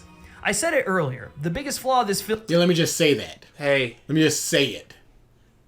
Captain America's origin story is much better. I'm going to just say this. Film has going for it is that we never got the 3rd movie that we deserved, that Andrew Garfield deserved. The Amazing Spider-Man 2 wears its brilliance on its sleeve from start to finish. It's deeply rewarding to get to see a character we love so much become that person over the course of a few hours. And Garfield couldn't have done... And Tom Holland! Literally nobody's gonna help me out of this. I have the strength to get out of this thing, and I'm gonna do it because I'm Spider-Man! Learns he can do it without the suit. It's not the suit that makes Spider-Man, it's Spider-Man that makes the suit. Convincing job of it. Across both TASM films, but especially in TASM 2, I think this is the best Spider-Man performance we've ever gotten. And you know what? Fuck it. I don't care. I'm gonna roll with it. That's what I believe, so I'm gonna stick with it. And you haven't proved it. No, you ascribe things that all Spider-Man do, and then when Gwen Stacy is the hero. This is just pure nuggetry on this movie. This is just mad ball sucking. We get it. You love the movie, but I can't imagine you're accepting of everything. Surely there's something that breaks it. It should not. The title should not be perfect. I would have accepted best more. Perfect, you have not proven. Best Peter Parker and Spider-Man ever put into live action. Just look at the way Garfield speaks about the character, the way he interrogates and mines the very soul of Peter Parker right down to his very core. No actor who's played the role has... Yeah, just look at it. Just look at him doing it. Do your own research. I'm gonna put in the clips of him talking, but I'm not gonna. No. It's gonna mess up the flow. We had all that time with HiTop Films back there. You remember that? That was very good. You remember what he talked about? I certainly remember. But we had all that time. And we're not gonna choreographed awesomeness. I'm not gonna prove my points here when I say listen to him talk about the character. No, you search out those interviews and you figure out what times I was talking about when you listen to him talk about the soul of the character. Understanding of who Peter Parker and Spider-Man is and what he means to people. As a fan, Andrew Garfield had passion, love, and reverence, treating the character as he would any of his awards-worthy dramatic roles. As a thoughtful and empathetic performer, he saw Peter Parker as one of us, one of the everyman, a relatable... Peter Parker is an everyman! How did the other Spider-Man not? That's the point of... Dude, this is legitimately infuriating. Like, I could understand if he had not seen any other Spider-Man movie. Yeah, this was his first one. But even still, you got the 94 version. Adolescent with fears, flaws, anxieties, complicated relationships, searching for direction and purpose, feeling as though his entire world is crashing down on him all at once as he eventually transitions into the person he's meant to be. He's not a classic caricature of a nerd, but he is nerdy. He's not a loser in the traditional sense, but he is an outcast. Incredibly isolated. Neither is Tom Holland. Someone who Neither is Toby. Peers wouldn't give the time of day. As Harry puts it, why not? Everything's always. Why wouldn't they give him the time of day? Look at him towering over the other people there. I'm not too hip on white people haircuts, but it looks pretty stylish. Yeah. Dresses fine. Speaks to people fine. Like I said, we don't really know about his money issues, so I can understand if friends were like, "Hey, we're gonna go over to burger shop," and like, "I can't, poor." Yeah. But we don't know about that. Just the dribbles. Harry Potter. Fourth film. Ron. Yep. Especially teens are complicated. They're more than one thing, and Andrew provided the world's most relatable superhero with that extra layer of introspection. Kind of like the Timothy Dalton of Spider-Man actors for all my Bond friends there. Andrew's Peter is the teenager in all of us, melodrama and all. And that's why... I'm just gonna stop. Oh, yeah. Because I believe there's a hero in all of us. Gives us courage. Hope. Aunt May literally had to be like, "You do too much. You're not Superman." We're not trying to hear that. We just not. We're not trying to hear that. After all these years and all the negative The Amazing Spider-Man 2 takes, I continue to revisit this ridiculously special film. It reminds me of the person I was and the person I am today, of past relationships and what I need to do to preserve or move on from them, of who good friends are. What do you know? What does this movie tell me that I need to preserve in order for relationships? Be mad, clingy? What does it say? Possessive, but don't. What does it say about the preservation of relationships? And what does it say about giant "I love you" on a bridge? Getting over it? It's just like, just get over it. Just do it. Get over it. And Aunt May, she's talking about, "No, I'm boxing all this stuff up because it's time to get rid of it." Ben Parker died 2 years ago. Why did you do it all that time? Oh, but Peter's supposed to get over it in 5 months? You ain't got no room to talk. Worse Aunt May. Our parents teach us and the sacrifices they make along the way. I like how he's like this super genius and has a glitchy webcam. It was in the either late 90s or early 2000s. They had a laptop on the plane connected to Ethernet. They were rich. That uploaded speed. How did they get that plane? That was a private plane. How did they get that plane? Where'd the money go? No inheritance? Because she's like, I gotta be a nurse to put you through college. Where the money at? This was 8 years ago. What happened? Insurance? He was at least a mad scientist, not a mad scientist, a high-ranking scientist within Oscorp, standing next to the CEO going, "We doing it. We out here, homie." There's no way he wasn't making $400K a year. No way. But where the money at? Again, Plus stock artificial incentives, more than likely. We don't know what the mama did, but even it's just him alone. You don't stand next to the CEO on your 3rd year. Period. That dude's old, so he has to be a scientist for years and years and years. Let's just say he's a scientist for 20 years and he saves $10,000 a year. Where the money at? Don't come on now with this. Don't see the the artificiality of I'm doing all these shifts as a waitress, paying for this house. I guess Ben also didn't have life insurance or any sort of insurance. But there's no inheritance, no money in anything. He has an underground cave in a subway, but he ain't have 200K for the son. He could build that in secret. Oh my goodness! There's no nest egg anywhere. Nothing. Muff taking a private plane. Got a nice Sony laptop.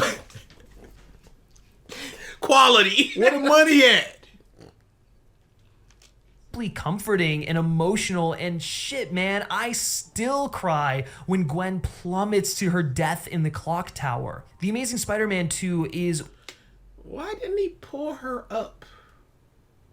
Why indeed? One of my favorite comic book films of all time, because it's one of the most human and the one I see myself in the most. There you go. That's all I needed. That's all I needed.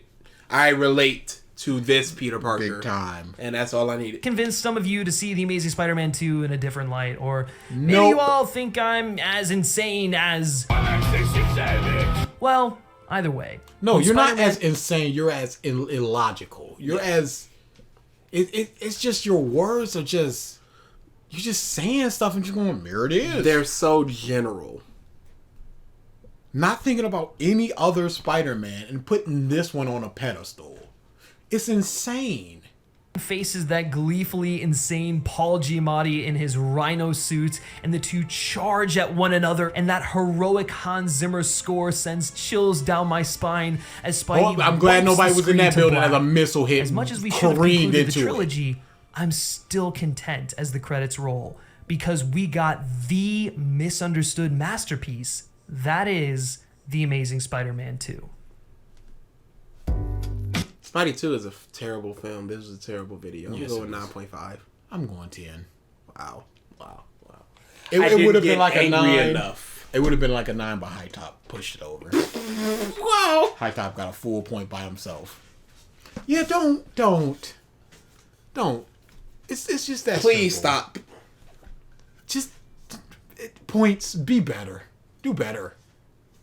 Don't just with this general Spider-Man stuff and just like Andrew Garfield. They did it. They done did it. Them. They were the ones that cracked the code of how to be Spider-Man, as opposed to the other Spider-Man. Man, straight faced. The straightest of faces. Unbelievable. Yep. All right. I have nothing else to say about that. Yeah. It's not a very good video. FilmSpeak. Who are you, FilmSpeak? I hope. Oh, there's some viewer request month. FilmSpeak. Don't even doubt it.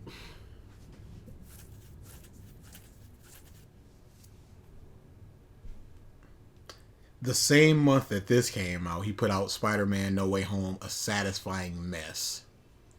So, No Way Home was a satisfying mess. But this is perfect. You were satisfied with No Way Home. But this was perfection. Oh no, I just saw the roll eyes. Why the Suicide Squad is perfect. The Suicide Squad. Yes. But again, it's perfect. Yeah, no. Why Black Widow is one of the best MCU movies. You are a f***ing lie. That is a terrible movie. Cruella is actually good? No. No. There's no question there. Don't question the audience. Don't question yourself. Why Quantum of Solace is a perfect James Bond movie. It's the second weakest of the current films, if not the weakest. I didn't care too much for Spectre. Why Godzilla vs. Kong is awesome. It really wasn't. It was a bad movie. Oh no, this has got to be the last one. We're done after this. Why Zack Snyder's Justice League is a masterpiece. We're not doing that, y'all. Zack Snyder's Justice League. an unprecedented story of fandom perseverance, fighting for a cause bigger than any one. Hey, how about all the in death threats? Can we stop grandizing fans attacking studios like we did it when y'all are sending death threats? I'm not for that. If you want to do some petitions and stuff and show your support and buy merchandise and go, we want this, I am all for you doing that. The second you're in DMs, like you review bombing, death threats, you are a piece of garbage. Stop glorifying fans like y'all aren't trash. Anybody that did a death threat. Like it was a calm and simple Snyder cut, please. No, it was a trashing of Justice League sucked, and we need this now. The piece of I just like to go to the family timestamp. The rise of heroes, of tormented, tortured, conflicted, and isolated individuals with remarkable abilities who've long lived within the shadows, banding together to fill the void in their hearts and stand for something larger than themselves. In Man of Steel and Batman v Superman, Snyder deconstructed the most iconic...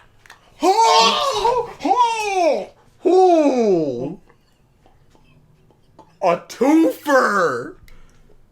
You didn't hit that pause button quick enough. I didn't. I was not fast enough on the draw. Zack Snyder deconstructed the iconic, and I will never hear the end of that sentence. The most iconic. The more of the iconics. How did that happen? How did we get here?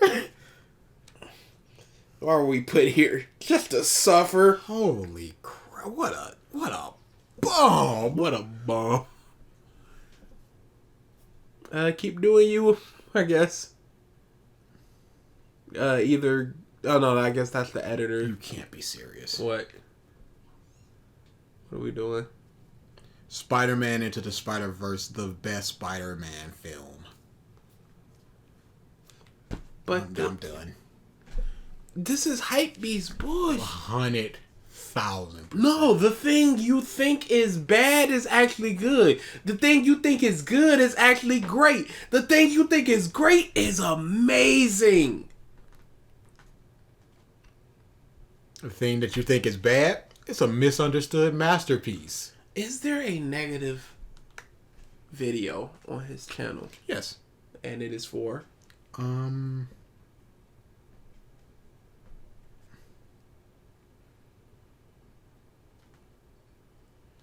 And don't be some... What? Thor 2011 is still the best Thor movie? A huge problem with Obi-Wan Kenobi. I'm not counting that. Why Top Gun Maverick is perfect. No, I said negatives. I'm just saying it's perfect. No, I don't I'm need just saying it's I perfect. don't need it. Perfect? Negatives. That man has a little bit of a... Negatives.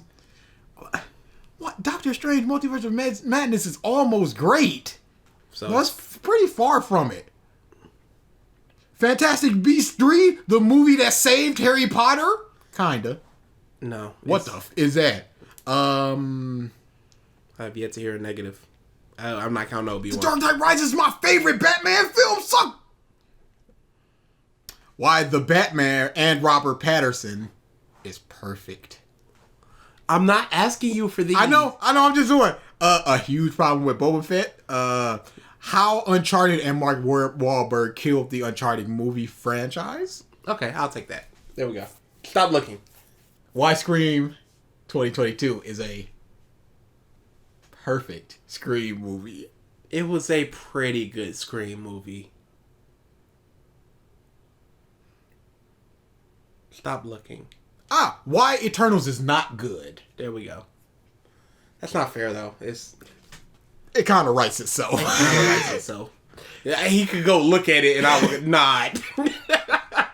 Highbrow philosophical approach to exploring these characters as people, it doesn't quite connect with an audience. It also doesn't help that she's working with 10 characters, and after reading an interview and understanding that there were originally 12 characters, and she thought that just cutting out 2 would help. What would 2 more? This becomes clearer after the advancements he introduced to humanity brought about the atomic bomb, and it makes sense why he would want to domesticate and carry on as a human.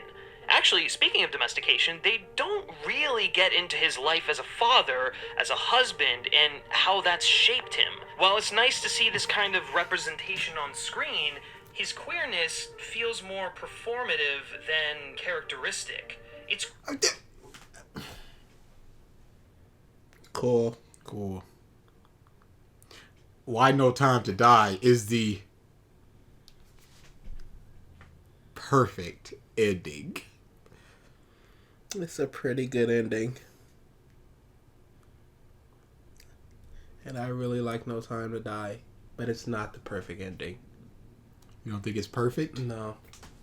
I would not ascribe perfection to the ending of No Time to Die. Stop looking through his videos! How a Beautiful Lie connects the DCEU? Yeah, don't play. Don't worry. Get off it, dude. I'm about to end the episode. Stop looking at his channel. Why WandaVision is... What does that say there? I'm not looking. Oh. Perfect. It's really not. It devolves into really a lot of Marvelisms at the end of the series. Tenet is a perfect Nolan movie. This guy is worthless. This is unbelievable. Tenet was so bad. It's just the constant use of perfect.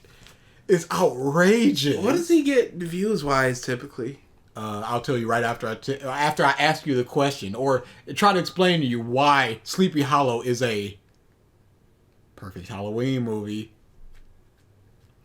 32K, 64K, 35, 90, 107, almost 700, almost 200, 122K. Pretty good. So you typically about 120 to like 150, somewhere around that area. On a 72K subscribers, you can get good numbers. Oh yeah, those are great numbers then. Horrible videos. Horrible. Perfect. Anything else to say? Or we? No, we're out of here. I'm looking over my emails for work. I'm just scrolling through to see if I get any more perfect. No, there's no more perfect to be had. Yes, there is. I'm ending the video. Not yet. No, we're ending the video. Why haven't you ended it yet then? Yeah, I thought so. What'd you think of Moon Knight? Did you finish? Oh, it's still recording. Excellent. No, I haven't finished Moon Knight yet. Oh, did you know it's perfect? Oh, fuck.